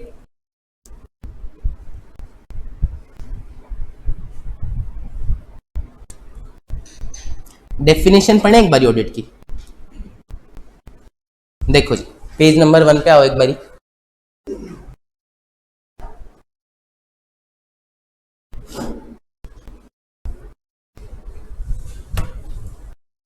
अब अपनी कहानी पे वापस आते हैं। विजय माल्या पैसे लेके भाग गया था, लोगों के अंदर ट्रस्ट इश्यूज आ गए थे, ठीक है, लोगों का नुकसान हो गया था। अब सर वो तो इन्वेस्टमेंट थी, इन्वेस्टमेंट में तो प्रॉफिट एंड लॉस लगा ही रहता है, कभी नुकसान तो कभी फायदा। क्या नाम था भाई तेरा? तेरा क्या नाम है? वंश। अब वंश हमारा गया घर पे, ये कौन है? इसका नाम कहते हैं, बहुत ही देर से चुपचाप बैठा एकदम। क्या नाम है भाई तेरा? ब्रिजमोहन। इसको लग रहा है कि सर ने बहुत पका दिया, अब ये घर पे गया आराम से और यूट्यूब खोल के चला रहा है फेवरेट वीडियो। फिर उस पर ऐड आती है कि ये बच्चा बहुत बीमार है, इसको इलाज की जरूरत है। वो कह रही है हाँ आती है ना, तो इसके लिए आप पैसे दो, प्लीज इसकी मदद करो। आपका नन्ना सा दिल पिघल गया, आपने कहा कि नहीं बच्चे की मदद तो करनी चाहिए, आपने अपनी पॉकेट मनी से उसको पैसे दिए। इसी तरह आपकी तरह 10 लाख लोगों ने उसको थोड़े थोड़े थोड़े पैसे दिए थे। अब क्या वो बच्चा ऐड चला रहा था क्या बैठ के? उसके बिहाफ पे कोई और ऐड चला रहा था। उस आदमी ने क्या किया, उसने कहा अरे भैया 4 करोड़ इकट्ठे हो गए, वो लेके और चला गया विदेश। आपने तो पैसे दिए थे किसी की मदद के लिए, अब आपके पैसे से आपने आइसक्रीम नहीं खाई, वो विदेश जाके आइसक्रीम खा रहा है, और जिस बच्चे के लिए पैसे दिए थे वो बेचारा बच्चे की भी मदद हो नहीं पाई। तो ये गलत बात है कि नहीं, है ना? तो यहाँ पर भी कुछ चीजें सॉल्व हो सकती हैं क्या यहाँ पर भी हम ऑडिट करा लेंगे तो हमें पता चल जाएगा कि भैया तेरी फाइनेंशियल स्टेटमेंट में कहाँ कहाँ खर्चा आ रहा है, और अलग अलग बच्चों की एड्स चलाते हैं, तो पता चले कि भैया तू कितना पैसा इलाज पे लगा रहा है कि कितना नहीं लगा रहा है। फाइनेंशियल स्टेटमेंट्स का ऑडिट करा लें, समस्या सोल्व हो जाएगी। हमें पता चल जाएगा कि भैया जेन्युइन बंदा है कि नहीं है, असल में लोगों के पैसे के लिए इलाज खर्च कर रहा है कि नहीं कर रहा है ना। तो हम उनका भी ऑडिट करा सकते हैं। फिर अंबानी जी आए थे, उनकी इतनी बड़ी कंपनी थी, वो ऑडिट करा रहे थे। नया बिजनेसमैन आया था, उसने भी ऑडिट कराया कि भैया मेरे को भी पैसे चाहिए बैंक से। तो एंटिटी छोटी हो चाहे बड़ी हो, कोई फर्क नहीं पड़ता। एंटिटी प्रॉफिट वाली हो चाहे नॉन प्रॉफिट वाली हो, कोई फर्क नहीं पड़ता। देखो, meaning and nature of auditing. Auditing क्या है? एक इंडिपेंडेंट में का एग्जामिनेशन, किस चीज का एग्जामिनेशन? फाइनेंशियल इंफॉर्मेशन का, ऑफ एन एंटिटी। कंपनी नहीं लिखा है, एंटिटी लिखा है। एंटिटी कैसी हो सकती है? प्रॉफिट ओरिएंटेड और नॉट, चाहे प्रॉफिट वाली हो चाहे बिना प्रॉफिट वाली हो, इररिस्पेक्टिव ऑफ इट्स साइज और लीगल फॉर्म। साइज बोले तो छोटी हो चाहे बड़ी हो, और लीगल फॉर्म बोले तो NPO, partnership, sole proprietorship, company हो, कुछ भी हो, कोई फर्क नहीं पड़ता। लीगल फॉर्म कोई भी हो, हम किसी का भी ऑडिट करा सकते हैं। When such an examination is conducted with a view to express an opinion thereon, phone पे नहीं बताएगा, लिख के बताएगा, ओपिनियन एक्सप्रेस करेगा। ऐसा नहीं कि घर जाके कुछ शेयर बेच दिए। जब ये एग्जामिनेशन करी जाती है कि भैया हमें सामने वाले से उसकी ओपिनियन चाहिए कि फाइनेंशियल स्टेटमेंट सही है कि नहीं। बात समझ में आ रही है? बोलोगे जरा। Audit is N independent examination of financial information of an entity whether profit oriented or not, irrespective of size or legal form, when such an examination is conducted with a view to expressing an opinion thereon। सही है। 3 चीजें पढ़ी हमने, तीनों याद हो गई। सुनाओगे एक एक करके? कौन सुनाएगा बताओ? कौन क्या चीज सुनाएगा? हाथ ऊपर करके बताओ। आपका क्या नाम है सर? सुनाओगे कुछ? हाँ देख ली देख ली। Audit is an of financial information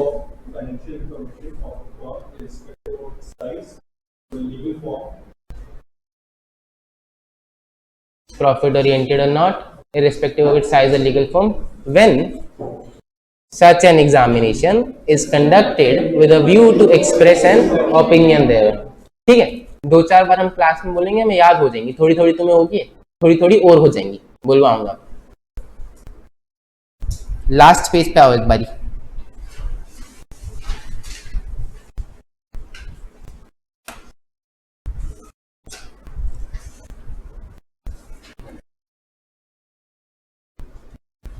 अब हमारा मुदित है, ठीक है, ये नया नया सीए बना।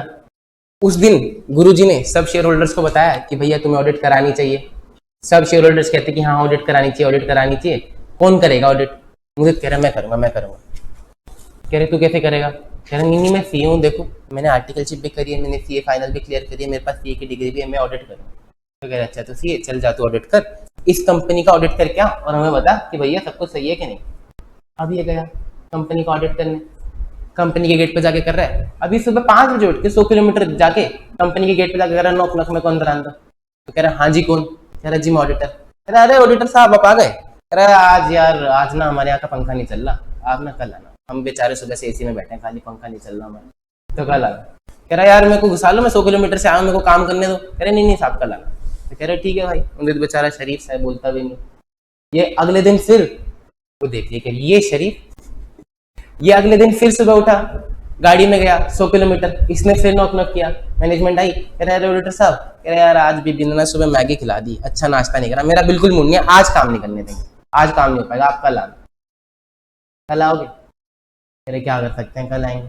अगले दिन फिर आया ये, अगले दिन फिर मैनेजमेंट कह रही है आज धूप बहुत ज्यादा है, आज मन नहीं है मेरा, आज ऑडिट नहीं करेंगे। क्या लग रहा है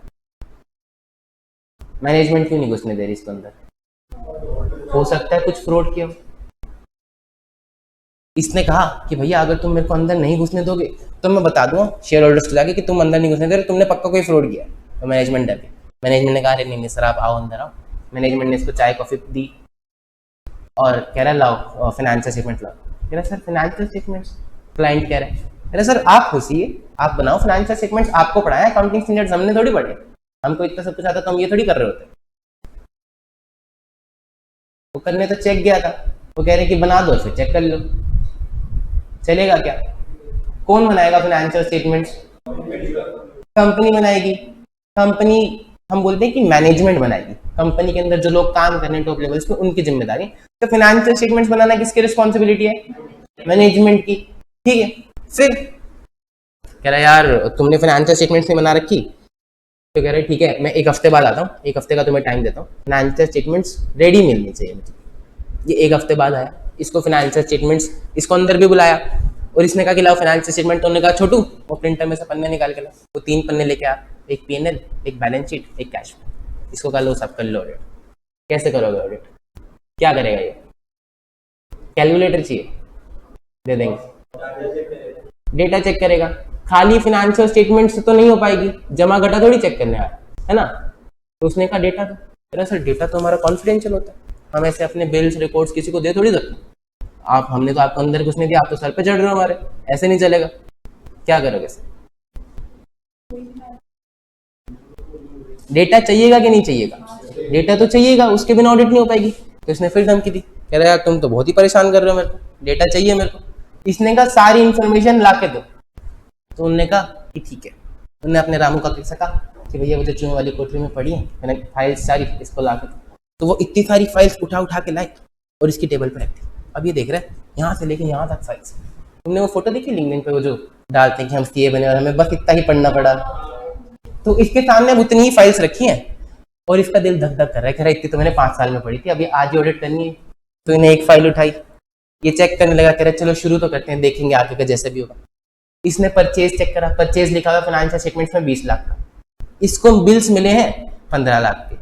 अब कुछ बिल्स गायब, अब क्या करेगा?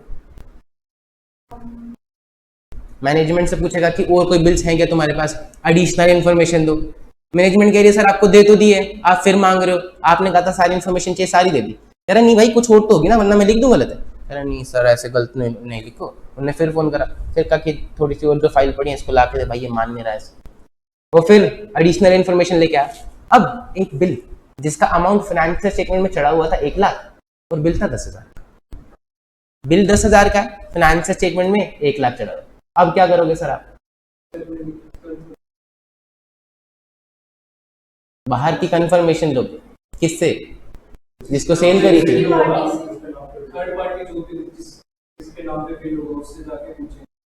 एक बारी मैनेजमेंट से पूछ लो पहले कि सर आपने बिल 10,000 का चिपका रखा और 1 लाख की एंट्री डाल रखी है, क्या सीन है इसका? क्या? अरे तो आप पूछोगे तो सही, आप मैनेजमेंट से पूछोगे सबसे पहले, ठीक है? बाहर जाने से पहले आप मैनेजमेंट से पूछोगे। तो ये गया भाई कैबिन में कर रहा है परचेज मैनेजर के नॉक नॉक। वो इसको देख रहा है, शीशे वाला कैबिन है, उसने अपनी चेयर ही घुमा ली, वो गेम खेल रहा है। फिर ये नॉक नॉक कर रहा है, वो इसको इग्नोर करे जा रहा है। अरे इतना इग्नोर तो मेरे को लड़कियां नहीं करती जितना ये परचेज मैनेजर कर रहा है। पियोन आया, पियोन कह रहा है अरे साहब आप यहाँ क्या कर रहे हो, अपने कैबिन में जाओ, वो बहुत बिजी है, उनकी मीटिंग चल रही है। इसको दिख रहा है कुछ मीटिंग नहीं चल रही, लेकिन वो उसको मिलने नहीं दे रहे उससे। अगर हर कदम पे इसका इसी तरह की दिक्कतें आएंगी कि कभी वो अंदर नहीं घुसने दे रहे, कभी उनके पास फाइनेंशियल स्टेटमेंट रेडी नहीं है, कभी वो उसको इन्फॉर्मेशन नहीं दे रहे, कुछ और मांग रहा है तो फिर वो नखरे कर रहे हैं, फिर किसी से मिलने नहीं दे रहे, तो समस्या आएगी बार बार। आप सब लोग ऑडिट कैसे करोगे? तो हम क्या करें इन सारी समस्याओं का कोई समाधान? हाँ, रूल्स बनाने को कहें। क्या रूल्स बनाओगे? रूल्स नहीं कहते उसको, हम बोलते हैं एग्रीमेंट। हम कंपनी के साथ पहले एग्रीमेंट करेंगे कि भैया तुम ये सारी कंडीशंस मानते हो तो ये ऑडिट करने आएंगे। कौन सी कंडीशन की? फाइनेंशियल स्टेटमेंट कौन बनाएगा? मैनेजमेंट, ठीक है? फाइनेंशियल स्टेटमेंट बनाने की जिम्मेदारी मैनेजमेंट की। सारी इंफॉर्मेशन मुझे दोगे, ये भी जिम्मेदारी तुम्हारी। एडिशनल इंफॉर्मेशन कुछ मांगूंगा तो वो भी दोगे, और मेरे को किसी से ऑडिट एविडेंस चाहिए होगा तो वो भी दोगे। सही है? देखो जी, हम पढ़ते हैं रिस्पॉन्सिबिलिटीज ऑफ मैनेजमेंट और टीसीडब्ल्यूजी। रिस्पॉन्सिबिलिटीज ऑफ मैनेजमेंट और टीसीडब्ल्यूजी। क्या रिस्पॉन्सिबिलिटी है? पहली responsibility for the preparation and presentation of financial statement, कि भैया तुम फाइनेंशियल स्टेटमेंट प्रिपेयर करोगे, तुम सही से प्रेजेंट करोगे। बात समझ में आ गई? मैनेजमेंट को बोल रहा है कि मैनेजमेंट की जिम्मेदारी है for the preparation and presentation of financial statement as per AFRF। दूसरी, to provide auditor with all information, सारी इंफॉर्मेशन दोगे, additional information and unrestricted access, कि जिससे मैं मिलना चाहता हूं उससे तुम मिलने दो। साइन करा लें, समस्या सोल्व हो जाएगी। भाई तेरा नाम मैं भूल गया फिर से। पारस। तो हमने साइन करा लिया, सारी समस्या सोल्व हो गई। अब अगला गया ऑडिटर पारस। पारस ने कहा कि मैंने साइन करा लिया सब कुछ, कि फाइनेंशियल स्टेटमेंट मैनेजमेंट बनाएगी, सारी इंफॉर्मेशन देगी, एडिशनल इंफॉर्मेशन देगी और अनरिस्ट्रिक्टेड एक्सेस भी देगी। पारस गया, शरीफ सी मैनेजमेंट थी, पहली बारी में अंदर भी बुलाया, फाइनेंशियल स्टेटमेंट भी ला के दी, डेटा भी ला के दिया। ठीक है, अभी ऑडिट कर रहा है शीशे वाले कैबिन में एसी में बैठ के, सीए पारस ऑडिट कर रहा है। अब इसको सामने से जाते दिखी एक सुंदर सी लड़की, ये पियोन को बुला रहा है, कह रहा है कि इधर इधर, कह रहा उसका नंबर ला के दियो मैडम का। पियोन कह रहा है साहब आप मेरे को नौकरी से निकलवाओगे, ऐसे थोड़ी होता है, नंबर थोड़ी दे सकते हैं। कह रहा देख एडिशनल इंफॉर्मेशन जो मैं मांगूंगा प्रोवाइड करोगे, है ना। कह रहा पियोन कह रहा है साहब मैं तो बस पानी ला के दे सकता हूँ, ज्यादा करोगे कॉफी ला दो, मेरे को माफ करो। पियोन चला गया। कह रहा कोई बात नहीं, मेरे पास अनरिस्ट्रिक्टेड एक्सेस भी है, मैं मैडम के कैबिन में खुद चला जाऊंगा। तो ऐसे लोगों से बचने के लिए वहां पर पहले ही लिखा है कि एडिशनल इंफॉर्मेशन कहाँ, जब जरूरी हो ऑडिट के लिए, अनरिस्ट्रिक्टेड एक्सेस किसका, जिनसे आपको ऑडिट एविडेंस चाहिए उन। बात समझ में आई? देखो जी पढ़े एक बारी पूरा। Responsibilities of management and TCWG, क्या रिस्पॉन्सिबिलिटीज हैं? For the preparation and presentation of financial statements in accordance with AFRF, to provide the auditor with all information such as records या डॉक्यूमेंट्स, जो भी आप मांगोगे, एडिशनल इंफॉर्मेशन जो भी auditor request करेगा और जो अप्रोप्रिएट होगी, and unrestricted access to those within the entity from whom auditor determines it is necessary to obtain audit evidence, जिससे उसको लगता है कि भैया ऑडिट एविडेंस मिलना जरूरी है। एक बारी आप प्लीज पढ़िए और मुझे बताइए कोई डाउट दिक्कत परेशानी है क्या नहीं। हाँ जी, हाँ हाँ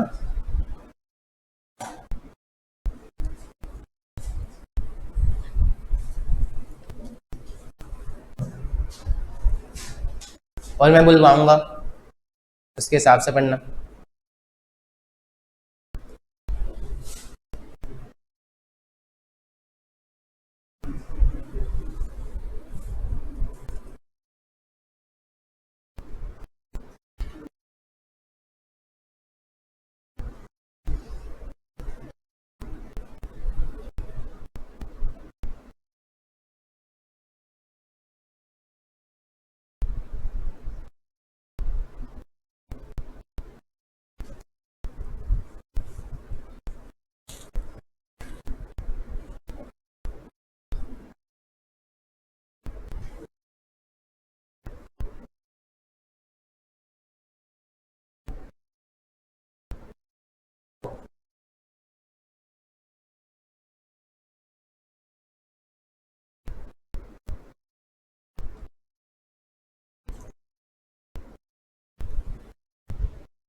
पढ़ लो तो बताना।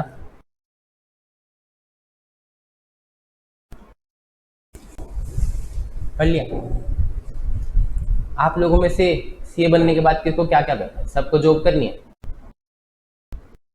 क्या करना है आपको मैडम? बिजनेस करना है आपको? किस चीज का बिजनेस करना है? अच्छा, आपका भी फैमिली बिजनेस है, आपको खुद से सेटअप करना है। चलो फिर आज आपका बिजनेस सेटअप कराते हैं। कौन सा बिजनेस सेटअप करना है आपको? अरे ये तो बोरिंग है। किसी और को कोई इंटरेस्टिंग बिजनेस करना है? बताओ बताओ बताओ। ये कह रहा है मैं तो मोमोज की रेडी लगाऊंगा। फ्रेंचाइजियां फ्रेंचाइजियां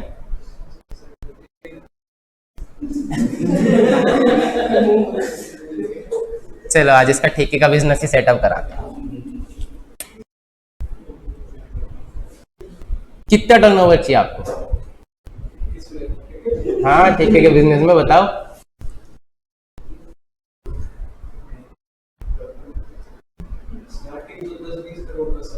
10-20 करोड़ का चाहिए, फिर धीरे धीरे करके अरे सोच रहे हो ना आप, इमेजिन कर रहे हो, मैं कौन सा खरीद के ला के दे रहा हूँ, इमेजिन कर, बता कितना कितना टर्नओवर चाहिए? 50 करोड़। अब 50 करोड़ क्या एक ही दुकान से आएगा क्या? अलग अलग दुकानें खोलनी पड़ेगी, ठीक है। अब सर ने ठेके का बिजनेस सेटअप किया, दुकान खोली एक, अब इसको अपना बिजनेस ग्रो करना है, अलग अलग दुकानें खोलनी पड़ेंगी। अब क्या सारी दुकानों पे खुद जाके बैठेगा क्या? नहीं बैठेगा, किसी और को बिठाएगा। अब सामने वाला बंदा सामान बेचेगा, पैसे आपको देगा नहीं, कैसे मैनेज करोगे? अरे मतलब उसने सामान बेचा, आपको बताया नहीं कि सामान बिक गया, आपको कैसे पता चलेगा कि सामान बिका कि नहीं? आपके पास कितना कैश आना चाहिए था, कितनी बोतल आज बिकी? फाइनेंशियल स्टेटमेंट आप बनाओगे, वो ठेके पे बैठने वाला आदमी फाइनेंशियल स्टेटमेंट बनाएगा? फाइनेंशियल, अरे एक बात बताओ, इसने एक दुकान खोली नई, ठीक है, ये अपनी दुकान पे तो सारा हिसाब इसी के पास है, दूसरी दुकान पे सारे दिन तो नहीं बैठ सकता, कोई और बंदा बैठेगा, ठीक है। अब वो सामान बेच रहा है, उसने बोतलें बेची 10, इसको बताई 8, 2 बोतल के पैसे अपने जेब। मैं ये जानना चाह रहा हूँ कि इसको कैसे पता चलेगा कि उसने 10 बोतलें बेची? स्टॉक की क्वांटिटी चेक कर सकता है, और बिल्स, यानी कि उसको बोल सकते हैं कि भैया इलेक्ट्रॉनिक बिलिंग है, सब कुछ सारी रसीद कटनी चाहिए, और हाँ इनवॉइस कंपलसरी कर दे, वहां लगा दे कि भैया बिना इनवॉइस के, जैसे वो लिखा होता है ना स्टेशन पे कि बिना बिल नहीं तो खाना मुफ्त, ऐसा कुछ। और क्या कर सकता है कि कोई तेरी बोतलें चुरा ना ले?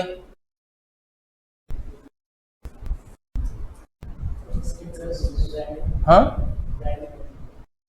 ब्रांड, दिक्कतें क्या क्या आएंगी बिजनेस में, तुम्हें को ये बताओ। चलो समस्या क्या क्या आएगी? तेरे को 10 फ्रेंचाइजी खोलनी है, अब मेरे को बता क्या क्या समस्या आएगी, फिर एक एक समस्या का सोल्यूशन ढूंढ।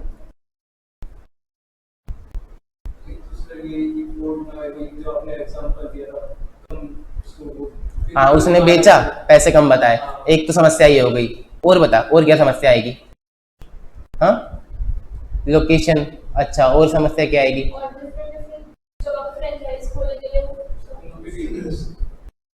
सब कुछ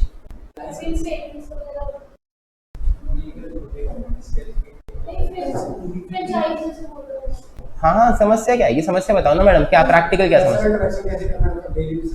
हाँ पैसे का कलेक्शन कैसे करेगा, कि उससे पैसे कैसे लेके आएगा, और पता चल रहा है कि भाई एक दिन दुकान देखने गया, दुकान का सामान ही गायब है सारा। बताओ परचेज मैनेजर बना सकते, परचेज मैनेजमेंट की सामान कैसे कब खरीदना है?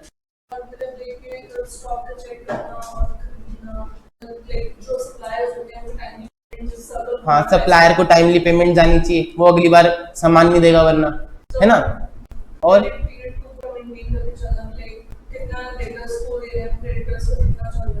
कि क्रेडिट डेटर्स तो डेटर बनाएगा भाई, दारू पीने वाला कहाँ तेरी उधारी देगा?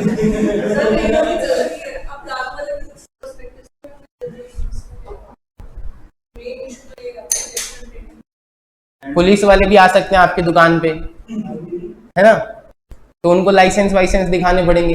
तो तरह तरह की समस्याएं, आप किसी दिन जाओ, आपका काउंटर वाउंटर दुकान सब साफ है, आपको पता चला कल तक दुकान थी, आज दुकान ही नहीं है, जमीन रह गई है, तो सीसीटीवी लगवाओगे, है ना।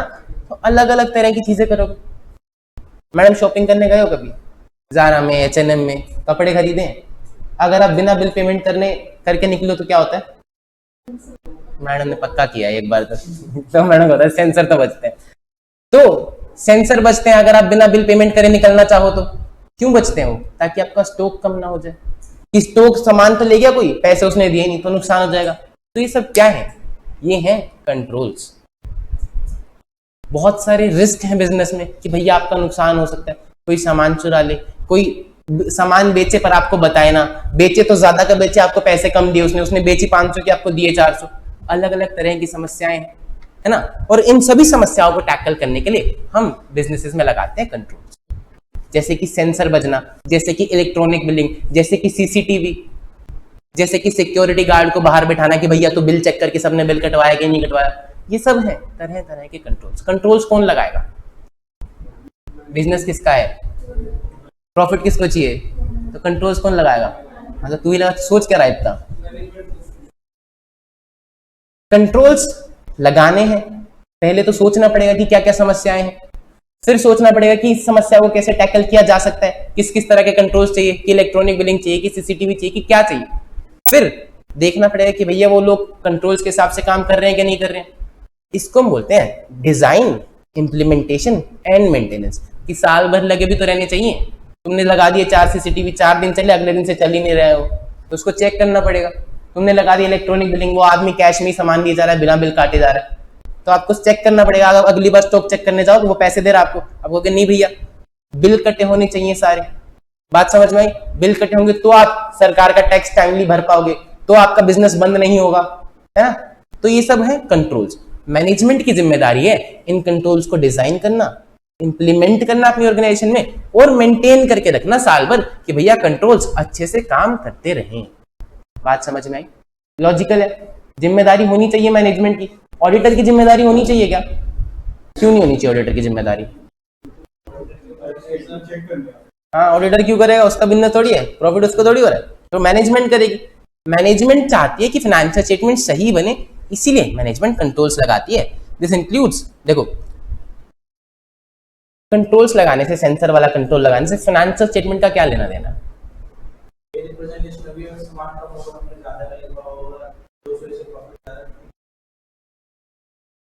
सामान्य, अच्छे से बताओ। सेंसर बजने से और फाइनेंशियल स्टेटमेंट का क्या लेना देना? फाइनेंशियल स्टेटमेंट के सही होने से, हाँ, कि भैया स्टॉक तो कम पड़ा है, सामान कोई ले गया, सेल्स दिख नहीं रही है तो सेल्स आपकी कम होगी, या फिर स्टॉक ज्यादा दिख रहा है आपकी बुक्स में, आपने परचेज किया तो आपने स्टॉक में ऐड किया होगा, अब स्टॉक दिख रहा है 10 पीस, कोई 2 ले गया चुरा के, तो 2 कम होने चाहिए ना आपके फाइनेंशियल स्टेटमेंट में। तो आपके पास कंट्रोल्स लगे होंगे तभी आपकी फाइनेंशियल स्टेटमेंट सही बनेगी। सही है? तो मैनेजमेंट की क्या जिम्मेदारी? For the preparation and presentation of financial statement. दूसरी जिम्मेदारी है कि भैया डिजाइन करे, इंप्लीमेंट करे और मेंटेन करके रखे इंटरनल कंट्रोल जो कि रेलिवेंट है for the preparation and presentation of financial statement. मैंने आपको एक एग्जांपल दिया सीसीटीवी वाला। सीसीटीवी आप लगाओ और चैनल लगाओ, उसका फाइनेंशियल स्टेटमेंट से कोई लेना देना नहीं, उसका लेना देना है आपके बिजनेस से, लेकिन फाइनेंशियल स्टेटमेंट से नहीं। और ऑडिटर का किससे लेना देना है? फाइनेंशियल स्टेटमेंट से। तो ऑडिटर चाहता है कि भैया मैनेजमेंट से लिखवा ले कि भैया तुम कंट्रोल्स भी लगाओगे और एटलीस्ट वो वाले कंट्रोल तो डिजाइन इंप्लीमेंट मेंटेन करके रखोगे जो फाइनेंशियल स्टेटमेंट की प्रिपरेशन एंड प्रेजेंटेशन के लिए सही है, जरूरी है। These includes the design, implementation and maintenance of internal control relevant to the preparation and presentation of financial statement that are free from material misstatement whether due to fraud and error, ताकि आपकी financial statement fraud या error से मुक्त रहे। बात समझ में आती है? अब बताओ क्या है responsibilities of management for the preparation and presentation of financial statement, design, implementation and maintenance of internal control to provide the auditor with all information, additional information, रुको to provide the auditor with all information, additional information and unrestricted access. all information मतलब records, documents, records, अरे नहीं समझने के लिए ठीक है, लेकिन हम याद क्यों कर रहे हैं? पेपर में लिखने के लिए ना, तो पेपर में तो हम यही लिखना चाहते हैं। तो ऑल इंफॉर्मेशन बोले तो records, documents, additional information where appropriate. Madam का नंबर मांग सकता है क्या? हाँ, नहीं मांग सकता भाई। Additional information where appropriate and unrestricted access किसका? From whom auditor consider it is necessary to obtain audit evidence. सही है? ऑडिट एविडेंस बोले तो सबूत इकट्ठा करेगा ना, बिल लेगा, है ना, बिल्स लेगा, रिकॉर्ड्स लेगा, अपने पास रखेगा। क्यों रखेगा मैडम अपने पास बिल्स, रिकॉर्ड्स?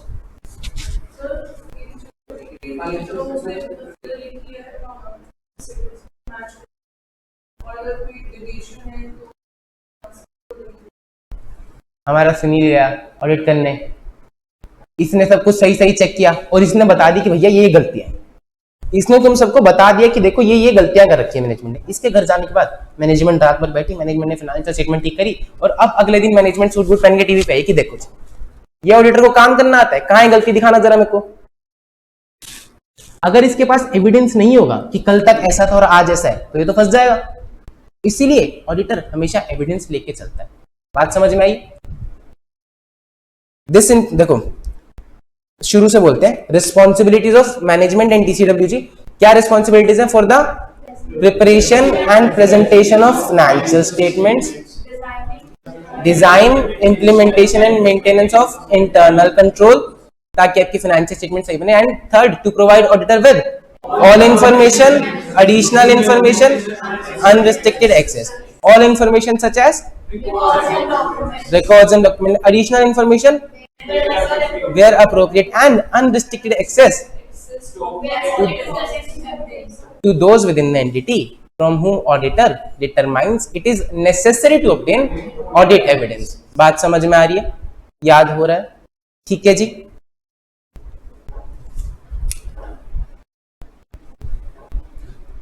कोई सवाल रह गया क्या आपका इनमें से? कुछ पूछना है तो?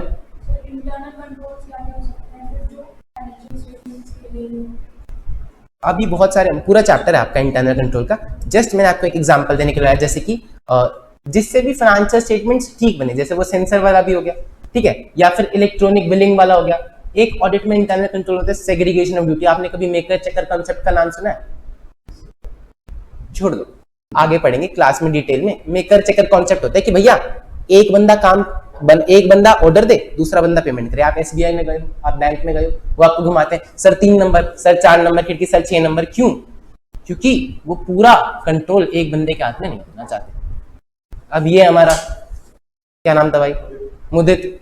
मुदित कंपनी में काम करता है, ठीक है, कंपनी का परचेज डिपार्टमेंट का हेड है, इसको सामान मंगाना है। इसने ऑर्डर दिया कि सर मेरे को 50 टैबलेट्स चाहिए, ठीक है। मुदित ने कहा कि मेरे को 50 टैबलेट्स चाहिए, कितने के? सामने वाला कह रहा है 10 लाख के, कह रहा 20 लाख दूंगा। 20 लाख क्यों देगा? ऐसा कौन कस्टमर है? बार्गेनिंग तो सब करते हैं, 20 लाख देगा ये। कह रहा 20 लाख दूंगा, बिल 20 लाख का भेजू, सामान 10 लाख का भेजू, 9 लाख आके मैं बाद में ले लूंगा, 1 लाख तू रख। परचेज कौन कर रही है? कंपनी। पेमेंट किसके अकाउंट से जाएगी? कंपनी के अकाउंट से। 10 लाख का सामान आया, 20 लाख की पेमेंट गई, बिल भी 20 लाख का आया, है ना। इसने बाद में जाके 9 लाख ले ली। बात समझ में आई?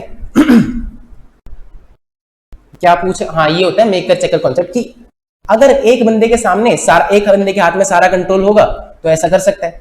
लेकिन कंपनीज क्या करती हैं? एक बंदे को बोलते हैं कि भैया तू कोटेशन मंगा, दूसरे को बोलती है कि भैया कंपेयर कर और ऑर्डर प्लेस कर, और तीसरे को बोलती है कि भैया इनवॉइस ले और पेमेंट कर। अब 3 अलग अलग लोग हैं, तो अब वो चाहकर भी फ्रॉड नहीं कर सकते। लेकिन अगर एक ही बंदा सब कुछ मैनेज कर रहा होगा तो वो फ्रॉड कर सकता है। इसको हम बोलते हैं मेकर चेकर कॉन्सेप्ट या फिर सेग्रीगेशन ऑफ ड्यूटीज। सही है? इस तरह के और भी कंट्रोल्स होते हैं जो हम आगे डिटेल में पढ़ेंगे। सेग्रीगेशन ऑफ ड्यूटीज इसीलिए जरूरी है ताकि एक बंदे के हाथ में सारा कंट्रोल ना हो, वो अपने हिसाब से मैनिपुलेट ना कर पाए। बात समझ में आई? तुम्हारा कोई सवाल नहीं है? होना चाहिए यार, ध्यान से नहीं पढ़ रहे तुम लोग, फिर मैं पूछूंगा फिर तुम बताओगे नहीं। हाँ, तो पूछ क्यों नहीं रहे हो कि सर बता ही देंगे, पैसे दिए हमने। हम क्लास में भी पढ़े, सवाल भी हम पूछे। पीपीएफएस बोले तो preparation and presentation of financial statement. कहाँ लिख रखा मैंने पीपीएफएस? अच्छा, पीपीएफएस ये लिख रखा, preparation and presentation of financial statements होता है पीपीएफएस का मतलब। लिखो मत, ये 2-3 शॉर्ट फॉर्म से तुम्हें याद हो जाएंगे, क्योंकि आज तुम्हारी पहली क्लास है ना ऑडिट की, तो तुम्हें सब्जेक्ट के साथ परिचित होने में थोड़ा सा टाइम लगेगा। आगे जाके तुम खुद ही ये सब बोलोगे, तो ऐसा सच लिखने की कोई जरूरत नहीं। PPFS preparation and presentation of financial statement. सही है? टीसीडब्ल्यूजी कौन होता है?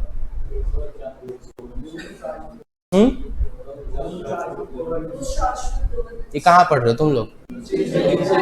रुक जाओ भाई, मेरे को पढ़ाने दो, ऐसा मत करो। मेरे को ऐसा अच्छा नहीं लगता कि कोई जवाब देता सारे सही। रिलायंस फ्रेश गए आप लोग? देखा है रिलायंस फ्रेश, डी मार्ट देखा है? डी मार्ट में क्या क्या सामान बिकता है? सब्जी, सब कुछ बिकता है। सब्जी भी बिकती है? क्या बिकता क्या है डी मार्ट में? हाँ, तो ग्रोसरीज मिलती हैं। अब डी मार्ट में बहुत सारे लोग होते हैं, ठीक है, जो काम करते हैं वहां पे। कल प्याज का रेट 40 रुपए था, आज 100 रुपए हो गया। तो अब क्या वो डी मार्ट के मालिक को फोन करके पूछेंगे कि साहब ये 80 रुपए के प्याज हो गए, खरीदने के नहीं खरीदने, आज बताओ। रिलायंस फ्रेश है डी मार्ट की तरह ही, अंबानी जी का रिलायंस फ्रेश अलग अलग जगहों पे, क्या वो अंबानी जी को फोन करके पूछेंगे कि साहब 80 रुपए किलो प्याज हुए आज खरीदने के नहीं खरीदने? अब जो शहरों शहरों से रोज सुबह 8 बजे अंबानी जी के पास फोन आ रहा है मंडी से कि साहब 80 के प्याज है या 70 के प्याज है, खरीदने के। खरीदेंगे? ऐसा करेंगे? नहीं करेंगे। कौन करे? किससे डिसाइड करें? कौन डिसाइड करे कि भैया आज प्याज खरीदने का नहीं खरीदना? उस ब्रांच का हेड, उस ब्रांच में कोई परचेज हेड होगा, वो डिसाइड कर लेगा। सही है। तो जो डे टू डे ऑपरेशंस में इन्वॉल्व होती है कि भैया आज इतने की परचेज करनी है, आज इसको पेमेंट करनी है, आज इससे पैसे लेने, आज इसको पैसे देने, ये करती है मैनेजमेंट। और ऊपर वाले जो लोग हैं, अंबानी जी जो है, वो क्या करते हैं? नया बिजनेस स्टार्ट करते हैं और क्या करते हैं? नई पॉलिसीज बना सकते हैं। क्या? अरे कंटेंट क्रिएटर नहीं है वो, उद्योगपति है। कोलैबोरेशन। और क्या करेंगे? अच्छा एक बात, तुमने रिलायंस फ्रेश से कोल्ड ड्रिंक खरीदी, जहरीली कोल्ड ड्रिंक, पीने के बाद तुम हॉस्पिटल में एडमिट रहे, तो अब तुम किस पे नाम लगाओ कि कौन है घटिया आदमी? अंबानी जी। न्यूज में नाम किसका है कि अंबानी जी की रिलायंस में ऐसे ऐसे काम हो रहे हैं? आएगा कि नहीं आएगा? तो ऑर्गेनाइजेशन के काम वो नहीं देख रहे। उनने नहीं देखा था कि कोल्ड ड्रिंक कहां से खरीदी कहां से नहीं खरीदी, वो तो मैनेजर देख रहा था, लेकिन नाम आएगा अंबानी जी का। तो टीसीडब्ल्यूजी की ही रिस्पॉन्सिबिलिटी होती है अकाउंटेबिलिटी की। ठीक है, टीसीडब्ल्यूजी का कॉलर पकड़ा जाता है। टीसीडब्ल्यूजी होता है ऊपर वाले लोग, बड़े लोग जो ऊपर बैठ के नीचे सब कुछ देखते हैं। ऊपर बैठ के नीचे देखते हैं, क्या देखते हैं कि भैया फाइनेंशियल स्टेटमेंट्स हमारी सही बन रही है कि नहीं बन रही है, काम सही से हो रहा है कि नहीं हो रहा। और क्या करते हैं? नया बिजनेस शुरू करते हैं कि भैया आज मैं जियो खोल दूं, आज मैं रिलायंस ट्रेंड्स खोल दूं, आज मैं रिलायंस ज्वेल्स खोल दूं, कि आज कौन सी इंडस्ट्री में खाली बैठे हैं, आज कैंपा कोला खरीद ली, कुछ भी करते हैं। ये स्ट्रैटेजिक डायरेक्शन देते हैं कि भैया कंपनी को किस डायरेक्शन में लेके जाना है। बात समझ में आ रही? जैसे विजय माल्या था, उसने पहले दारू की शुरू करी, फिर उसने एयरलाइन शुरू करी, फिर उसने याद शुरू करी, वगैरह वगैरह। तो ये लोग कंपनी को स्ट्रैटेजिक डायरेक्शन देते हैं। देखो जी, टीसीडब्ल्यूजी की डेफिनेशन पढ़ते हैं एक बार। दोज चार्ज विद गवर्नेंस, यानी कि जिनकी जिम्मेदारी होती है गवर्नेंस की, एंटिटी को गवर्न करने की। ये लोग क्या करते हैं? ऊपर बैठ के देखते हैं। ऊपर बैठ के देखने को क्या बोलते हैं? ओवर सी। बोलो क्या बोलते हैं? ओवर सी। देखो इनकी रिस्पॉन्सिबिलिटी है ओवरसीइंग द स्ट्रैटेजिक डायरेक्शन, की एंटिटी आज किस डायरेक्शन में मूव करेगी, कहां हमें नई ब्रांचेस खोलनी है, कहां हमें नए प्रोडक्ट में एंटर करना है, कौन से नए मार्केट में एंटर करना है। फिर overseeing the financial reporting process, कि हमारी फाइनेंशियल सही बन रहे हैं कि नहीं बन रहे हैं, ये भी देखेंगे बैठ के। And obligations relating to the accountability, अगर कुछ भी गलत हुआ तो अकाउंटेबिलिटी, जिम्मेदारी किसकी, कॉलर किसका पकड़ा जाएगा? अंबानी जी का, टीसीडब्ल्यूजी। बात समझ में आई? तो टीसीडब्ल्यूजी कौन होते हैं? The persons or organisations with responsibility for overseeing the strategic direction, obligation related to the accountability and includes overseeing the financial reporting process. सही है। अब आप यहां से बाहर निकलोगे, स्टेशनरी की दुकान आती है, उस स्टेशनरी की दुकान में एक भैया बैठे हैं। रजिस्टर सस्ता हुआ, रजिस्टर महंगा हुआ, कौन डिसाइड करेगा खरीदना है कि नहीं खरीदना? वो भैया डिसाइड करेंगे। ठीक है, वो भैया लाएंगे कि भैया कौन सा स्टॉक खरीदना है, कौन सा स्टॉक नहीं खरीदना है। और अगर उन भैया को ग्रो करना होगा बिजनेस तो वही डिसाइड करेंगे। तो यहाँ पर कौन मैनेजमेंट है, कौन टीसीडब्ल्यूजी? दोनों एक ही बंदा। तो ऐसा जरूरी नहीं कि टीसीडब्ल्यूजी और मैनेजमेंट अलग अलग हो। अगर आपका छोटा स्टार्टअप है, आपके नीचे 4 लोग काम करते हैं या आपके साथ 4 लोग काम करते हैं, तो हो सकता है कि भैया वो लोग कुछ जगह इन्वॉल्व हो मैनेजमेंट के डिसीजन में, कुछ जगह ना हो। सही है। तो देखो एक ओनर मैनेजर भी हो सकता है, अकेला बंदा भी, जो टीसीडब्ल्यूजी भी हो, मैनेजमेंट भी हो, और कुछ एंटिटीज में टीसीडब्ल्यूजी में मैनेजमेंट के लोग भी इंक्लूड होते हैं। जैसे कि अगर प्राइवेट या पब्लिक सेक्टर की एंटिटी है तो उसके गवर्नेंस बोर्ड में जो भी मेंबर्स इंक्लूड है, कोई छोटी एंटिटी है प्राइवेट या पब्लिक सेक्टर एंटिटी, उसके बोर्ड में जो भी मेंबर्स इंक्लूड है, वो दोनों ही तरह के काम देख लेते हैं कि भैया कहाँ एंटिटी को ग्रो करना है और कौन सा डेली बेसिस का जो काम है उसको कैसे कैसे इन्वॉल्व, उसको कैसे कैसे एग्जीक्यूट करना है। बात समझ में आ गई? टीसीडब्ल्यूजी समझ में आ गए कौन होते हैं? इसी रिस्पॉन्सिबिलिटीज ऑफ मैनेजमेंट और टीसीडब्ल्यूजी को हम एक दूसरे नाम से भी बोलते हैं, विच इज प्रीमाइस। प्रीमाइस यानी कि वो गया था, उसने कहा कि भैया मैं तो पहले एग्रीमेंट साइन करूंगा, बाद में ऑडिट करूंगा। बात समझ में आई? कि तुम ये एग्रीमेंट पर लिख के दो कि मेरे को सब कुछ प्रोवाइड करोगे। तो प्रीमाइस होता है कि भैया पहली कंडीशन मेरी ये है, तो इसको हम प्रीमाइस भी बोल देते हैं। बात समझ में आई? क्या क्या पढ़ा हमने अब तक?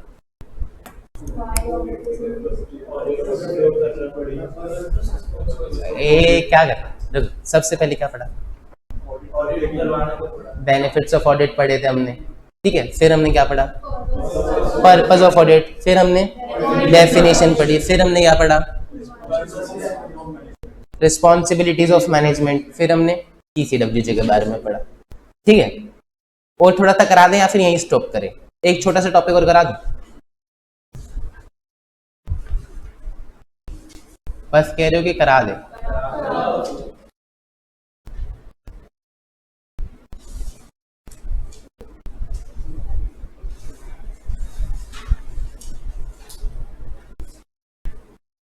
देखो जी,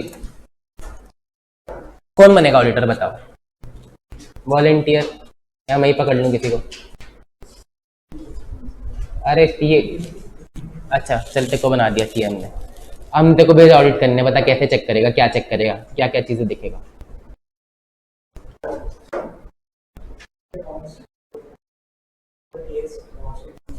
अच्छा उनके अकाउंट्स एज पर AS बने कि नहीं बने, और बोलो, कोई भी बोल सकता है, बताओ क्या देखेंगे।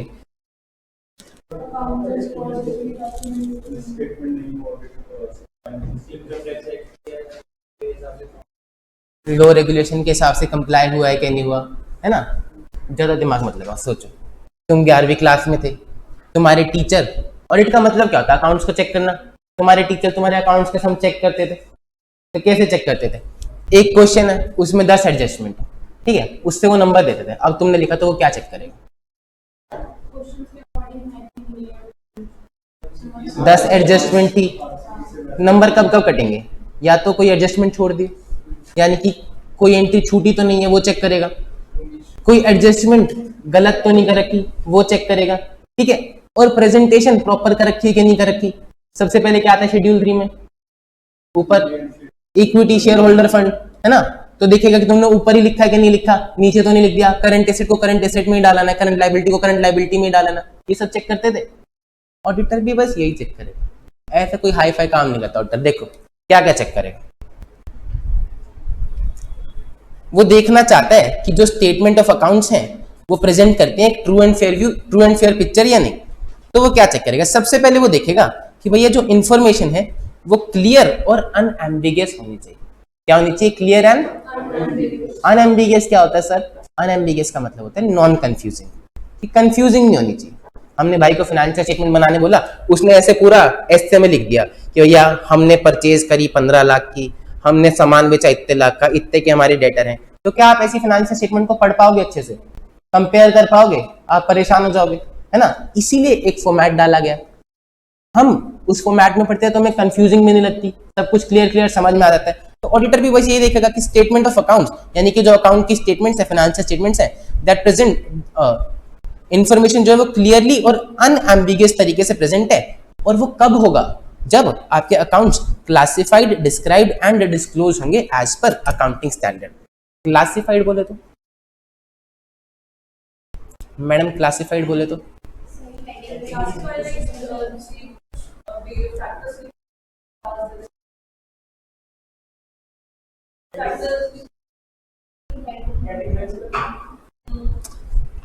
मैंने एसी खरीदा सेंटर पे लगवाने के लिए, तो ये रेवेन्यू की कैपिटल है, कैपिटल है, क्लासिफिकेशन, हाँ revenue capital, current non current, है ना।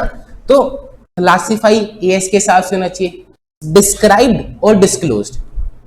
जनरल एंट्री लिखते थे, उसके नीचे ब्रैकेट बनाते थे, क्या डालते थे उसमें, नरेशन, तो ऐसे ही डाली जाती है नरेशन। तो प्रॉपर नरेशन डिस्क्राइब्ड है कि नहीं है, डिस्क्लोज्ड, हर एक चीज डिस्क्लोज होनी चाहिए। क्या क्या डिस्क्लोज करते हो आप, कुछ डिस्क्लोज करते हो, अकाउंटिंग स्टैंडर्ड्स में कुछ पढ़ा,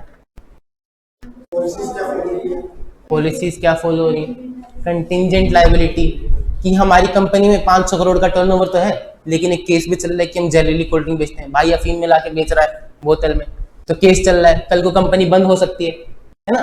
तो ये डिस्क्लोज करना पड़ेगा, कंटिंजेंट लायबिलिटी प्रॉपर्ली डिस्क्लोज है, और डिस्क्लोज के साथ डिस्क्राइब भी है, प्रॉपर बताना पड़ेगा कि भैया कितने की लायबिलिटी आ सकती है, हम किस पोजीशन में है, क्या हम केस लूज करेंगे या फिर हम जीत सकते हैं, है ना। हर एक चीज डिस्क्लोज करनी पड़ेगी। तो इंफॉर्मेशन आपकी क्लियर एंड अनएम्बिगियस कब होगी, जब that will be classified, described and disclosed as per AS. सही है। ये तो हमने बैलेंस शीट की बात कर ली कि भैया आप बैलेंस शीट में सब डिस्क्लोज करोगे, है ना, प्रॉपर्ली क्लासिफाई करोगे। True and fair picture P&L की बात करें एक बारी। P&L में आप देखोगे कि अकाउंट्स एंट्रीज के हिसाब से बने कि नहीं बने, और एंट्रीज सारी होनी चाहिए और सही होनी चाहिए। जैसे आपकी 11वीं क्लास का क्वेश्चन कि सारी एडजस्टमेंट्स होनी चाहिए और सही होनी चाहिए। सारी एंट्रीज मतलब नन शुड बी ओमिटेड, कोई भी छूटी नहीं होनी चाहिए। ओमिटेड का मतलब छूटी नहीं होनी चाहिए।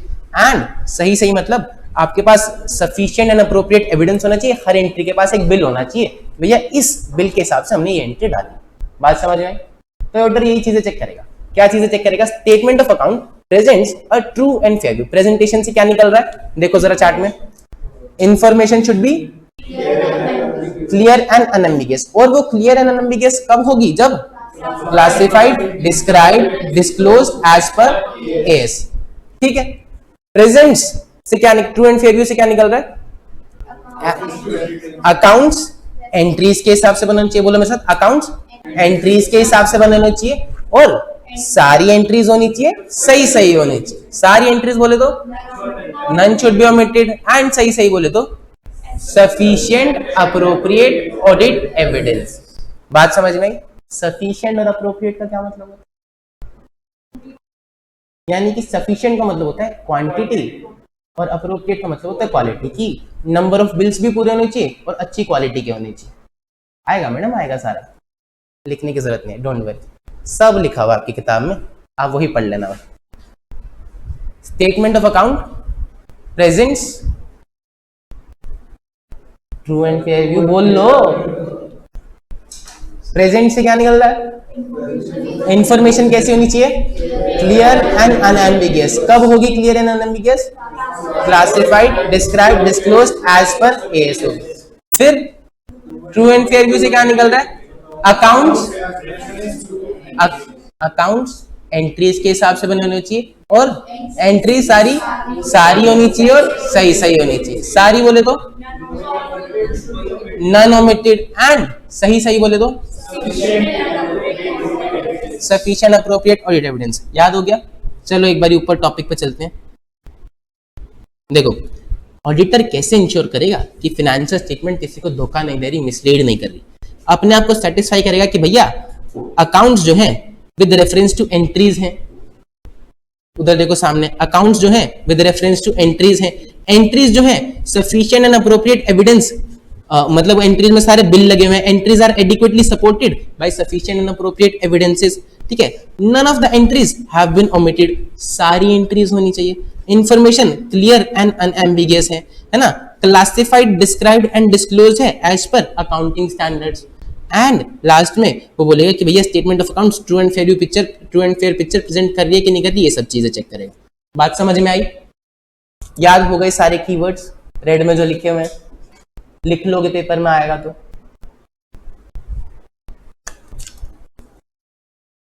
टॉपिक तो हम आज की यहीं तक पढ़ेंगे। ठीक है। अब मैं आपको कुछ चीजें बताता हूं जो आप जरा सुनेंगे और आपको किसी को भी कोई डाउट, दिक्कत, परेशानी है तो पूछेंगे। क्लास पसंद आई? मजा आया? बोर तो नहीं हुए? कौन सो रहा था मेरी क्लास में? ये सो रहा था? अरे क्लास शुरू होने से पहले तो सो रहा था, अब तो नींद नहीं आ रही। मजा आया? ठीक है। देखो, अब मैं आपको थोड़े से स्पेशल फीचर बता देता हूँ आपके ऑडिट की क्लास के और आपके जो नोट्स मिलने वाले हैं इन सब के। आपने से पहले किसी ने मेरे को देखा है यूट्यूब वीडियो पे? नहीं देखा? तो चलो आज बता देते हैं थोड़ा सा। देखो, आपके इंटर ऑडिट में 11 चैप्टर है, पूरे 100 मार्क्स का सिलेबस है। 30 मार्क्स के एमसीक्यू आते हैं और 70 मार्क्स के डिस्क्रिप्टिव आते हैं, तो आपको पता है।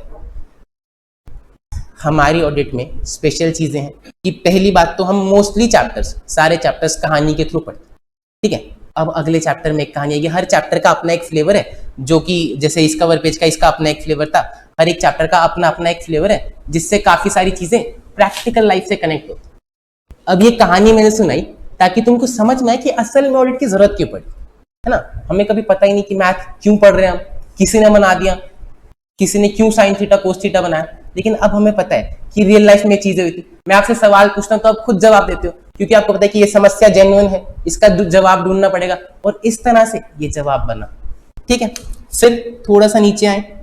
अब आपको सर प्रैक्टिकल नॉलेज तो मिल जाएगी, लेकिन नंबर भी चाहिए। तो आईसीआई कब नंबर देता है? सबसे पहले तो भैया उसकी लैंग्वेज होनी चाहिए, सब कुछ उसके हिसाब से होना चाहिए। तो हमने अपने पूरे नोट्स आईसीआई के स्टडी मटेरियल के हिसाब से बनाए और हर पेज पे रेफरेंस डाले कि भैया आप ये कंटेंट कहाँ ढूंढ सकते हो, आप कभी भी मिलाना चाहो तो मिला लेना। यूजुअली बच्चे मिलाते नहीं है, टीचर पे ट्रस्ट करके चलते हैं। मैं भी चलता था अपने टाइम में, लेकिन ना फिर मैंने देखा कि बहुत सारे टीचर्स या तो लैंग्वेज शॉर्ट कर देते हैं, ऑडिट की पतली किताब करने के चक्कर में कंटेंट काट देते हैं ताकि बच्चे को इजी हो जाए, लेकिन फिर नंबर वहां कट जाते हैं। तो इसीलिए आपके हर एक पेज पे स्टडी मैट पेज का रेफरेंस दिया हुआ है ताकि आपको कोई दिक्कत ना आए। सर स्टडी मैट बहुत बड़ा है, सारा कैसे याद करेंगे? तो सारा याद नहीं करना होता, कुछ कुछ चीजें ब्लू में डाली है, जिसका मतलब ये है कि वो कंटेंट इंपॉर्टेंट नहीं है from exam point of view, उससे क्वेश्चन नहीं आया, ठीक है, अंडरस्टैंडिंग पर्पस के लिए तो वहां समझ लेंगे। कीवर्ड्स फिर आपने देख ही लिए हैं कि कीवर्ड्स, वो वाले कीवर्ड्स हमने डाल रखे हैं, हर पेज पे हाईलाइट कर रखे हैं ताकि एग्जाम में हमें नंबर भी लेने हैं। हैंड रिटन चार्ट्स, जैसे अभी मैंने आपको एक चार्ट पढ़ाया, अब ये एक और हैंड रिटन चार्ट है। अब ये पूरा चार्ट आप याद करोगे, छोटा सा चार्ट 1 सेकंड में देख लोगे, ये पूरा पेज आपको यहां से लेके 5th नंबर पेज पूरा पूरा याद हो जाएगा, कीवर्ड्स के समेत, हेडिंग्स के समेत। एग्जाम से पहले हम सबको पता है कि हमारे पास 1.5 दिन होता है, उस 1.5 दिन में हमें सब कुछ रिवाइज भी करके जाना है ना। तो ये चार्ट्स इसीलिए डालना है आपकी किताबों के बीच में ताकि आप फटाफट से क्विक ग्लांस ले पाए कि भैया मेरे को ये टॉपिक याद आ रहा है कि नहीं आ रहा। अब बहुत सारे टीचर अलग चार्ट बुक भी देते हैं, मैं अलग चार्ट बुक अभी नहीं दे रहा हूं, अगर आप लोग बोलेंगे तो मैं दे दूंगा। अलग चार्ट बुक का ज्यादा सेंस नहीं लगता इनको, क्योंकि फिर आप सीधा चार्ट बुक पे शिफ्ट हो जाते हैं। कंटेंट अगर आप देखना चाहो तो फिर आप देखते नहीं, उससे चार्ट बुक पढ़ के जाते हैं और वहां फिर नंबर खोने का चांस आ जाता है कि भैया आपको नंबर नहीं मिलेंगे, क्योंकि आपने पूरा कंटेंट नहीं पढ़ा, तो आप उसको एज इट इज लिख नहीं पाते। इसीलिए चार्ट आप देख सकते हो, आपको लगता है कि भैया मेरे को टॉपिक आता है तो आप आगे बढ़ सकते हो, अगर आपको लगता है कि टॉपिक नहीं आ रहा है तो फिर आप पेज पे जाके पढ़ भी सकते हो। एग्जाम से 1.5 डे की प्रिपरेशन आज से ही हम करके चलें। फिर ये कहानियों से कुछ कुछ पॉइंट्स याद आएंगे, आगे वाले चैप्टर्स में और भी हैं। वर्ड मीनिंग्स, जहां मुझे लगता है कि भैया तुम दिक्कत देंगे शब्द तुम्हें, तो वहां के वर्ड मीनिंग्स मैंने डाल रखे हैं। आज कुछ शब्द जैसे कि AFRF आपने पढ़ा, उसका मीनिंग मैंने नहीं लिख रखा था, या फिर जैसे अभी मैडम लिख रहे थे सफिशिएंट अप्रोप्रिएट का, क्योंकि वो हमारे पूरे पूरे टॉपिक हैं और आज आपकी पहली क्लास थी तो आप ऑडिट की लैंग्वेज से परिचित नहीं थे। धीरे धीरे 4 क्लासेस के बाद आप इस पूरी लैंग्वेज से कंफर्टेबल हो जाएंगे, तो आपको वो शब्दों के मतलब समझने की, याद करने की जरूरत नहीं पड़ेगी, वो आपको आ ही जाएंगे।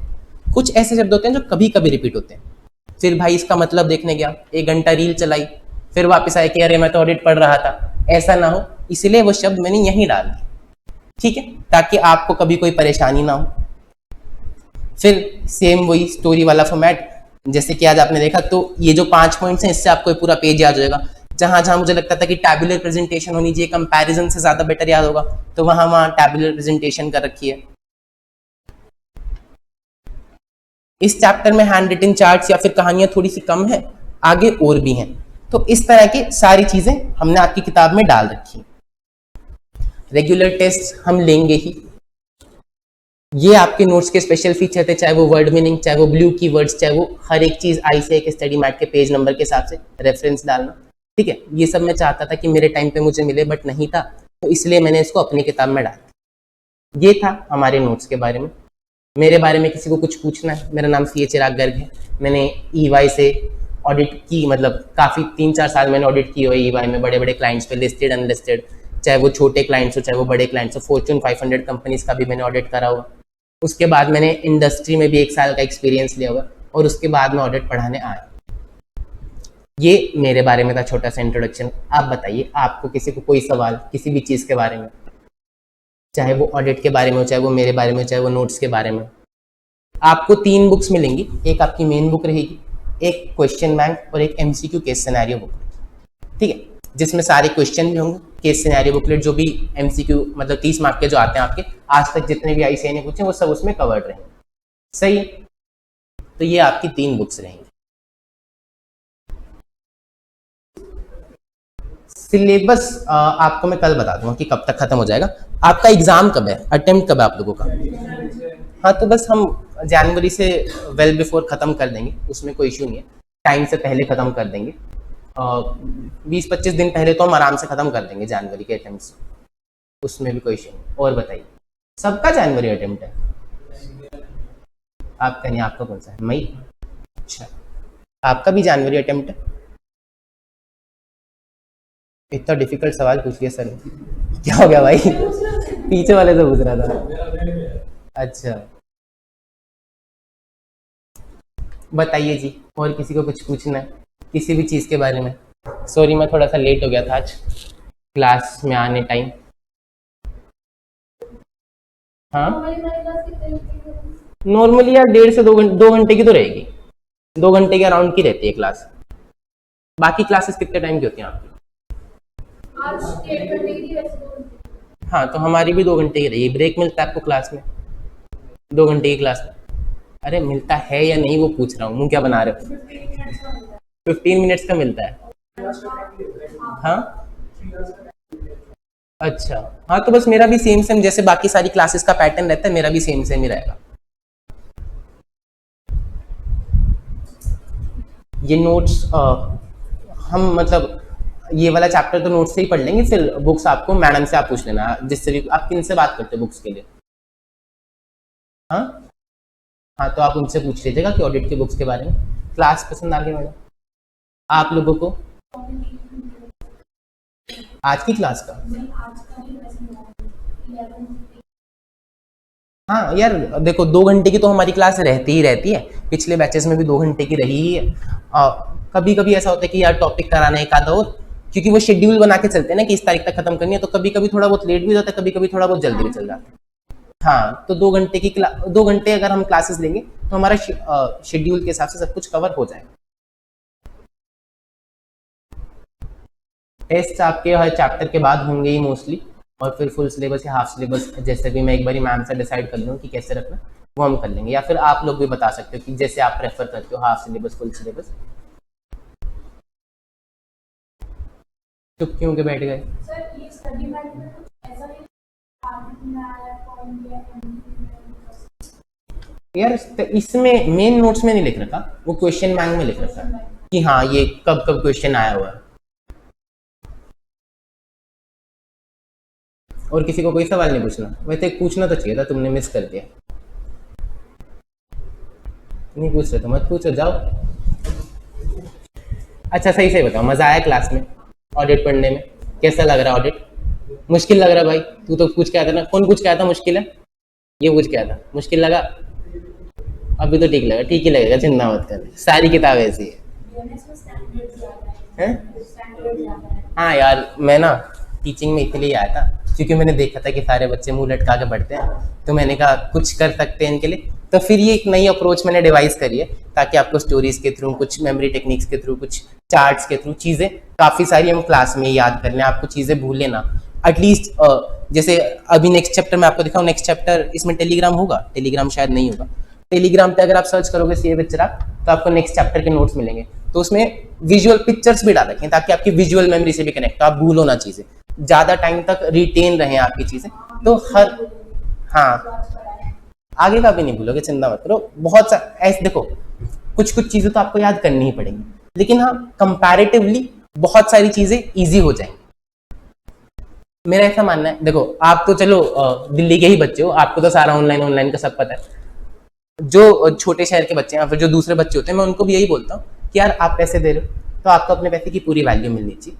तो आप मेरे को अपने शहर से मत कंपेयर करो, ऑल ओवर इंडिया से कंपेयर करो, हर एक टीचर से कंपेयर करो। आपके पास हर टीचर की यूट्यूब वीडियो है ही, है ना, आप चेक करो, आपको जिसकी पसंद आए उसकी लो। और मेरे को पता है कि इस क्लास के बाद आपको कोई और पसंद आता है नहीं, मोस्टली मैं बच्चे को बोल देता हूँ कि जाओ तुम देख लो, किसी और कोई तुम्हें पसंद आएगा नहीं, क्योंकि इस तरह से ना कोई पढ़ा नहीं रहा, बहुत प्लेन तरीके से पढ़ाते हैं हर एक टीचर। अच्छा कहाँ से ली? चलो नाम तो रहने देते हैं, वो वीडियो में आ जाएगा फिर। हाँ ऐसा अच्छा लगता है यार किसी और का नाम वीडियो में लेना।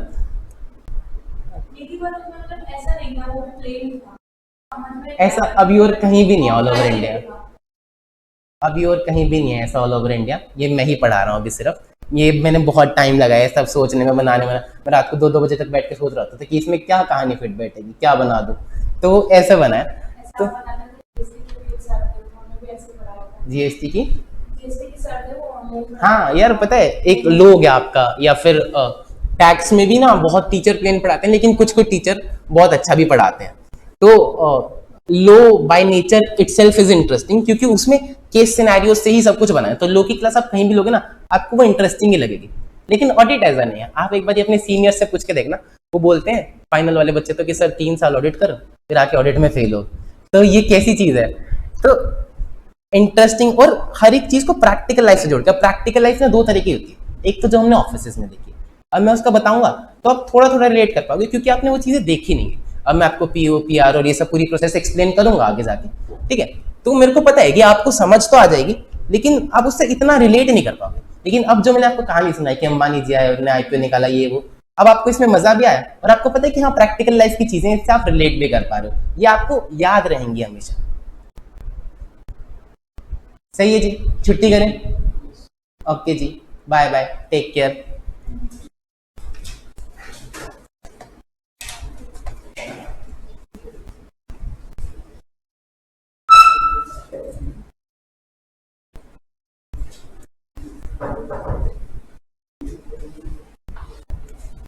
अरे एक बार यार बाहर से बुलाओगे? मेरे को ये रिकॉर्डिंग स्टॉप करनी है, तो पूछना है मेरे को, कुछ सेव करना है क्या? YouTube पे कुछ लेक्चर्स अवेलेबल हैं हमारे, हाँ डेमो लेक्चर्स। वो अच्छा,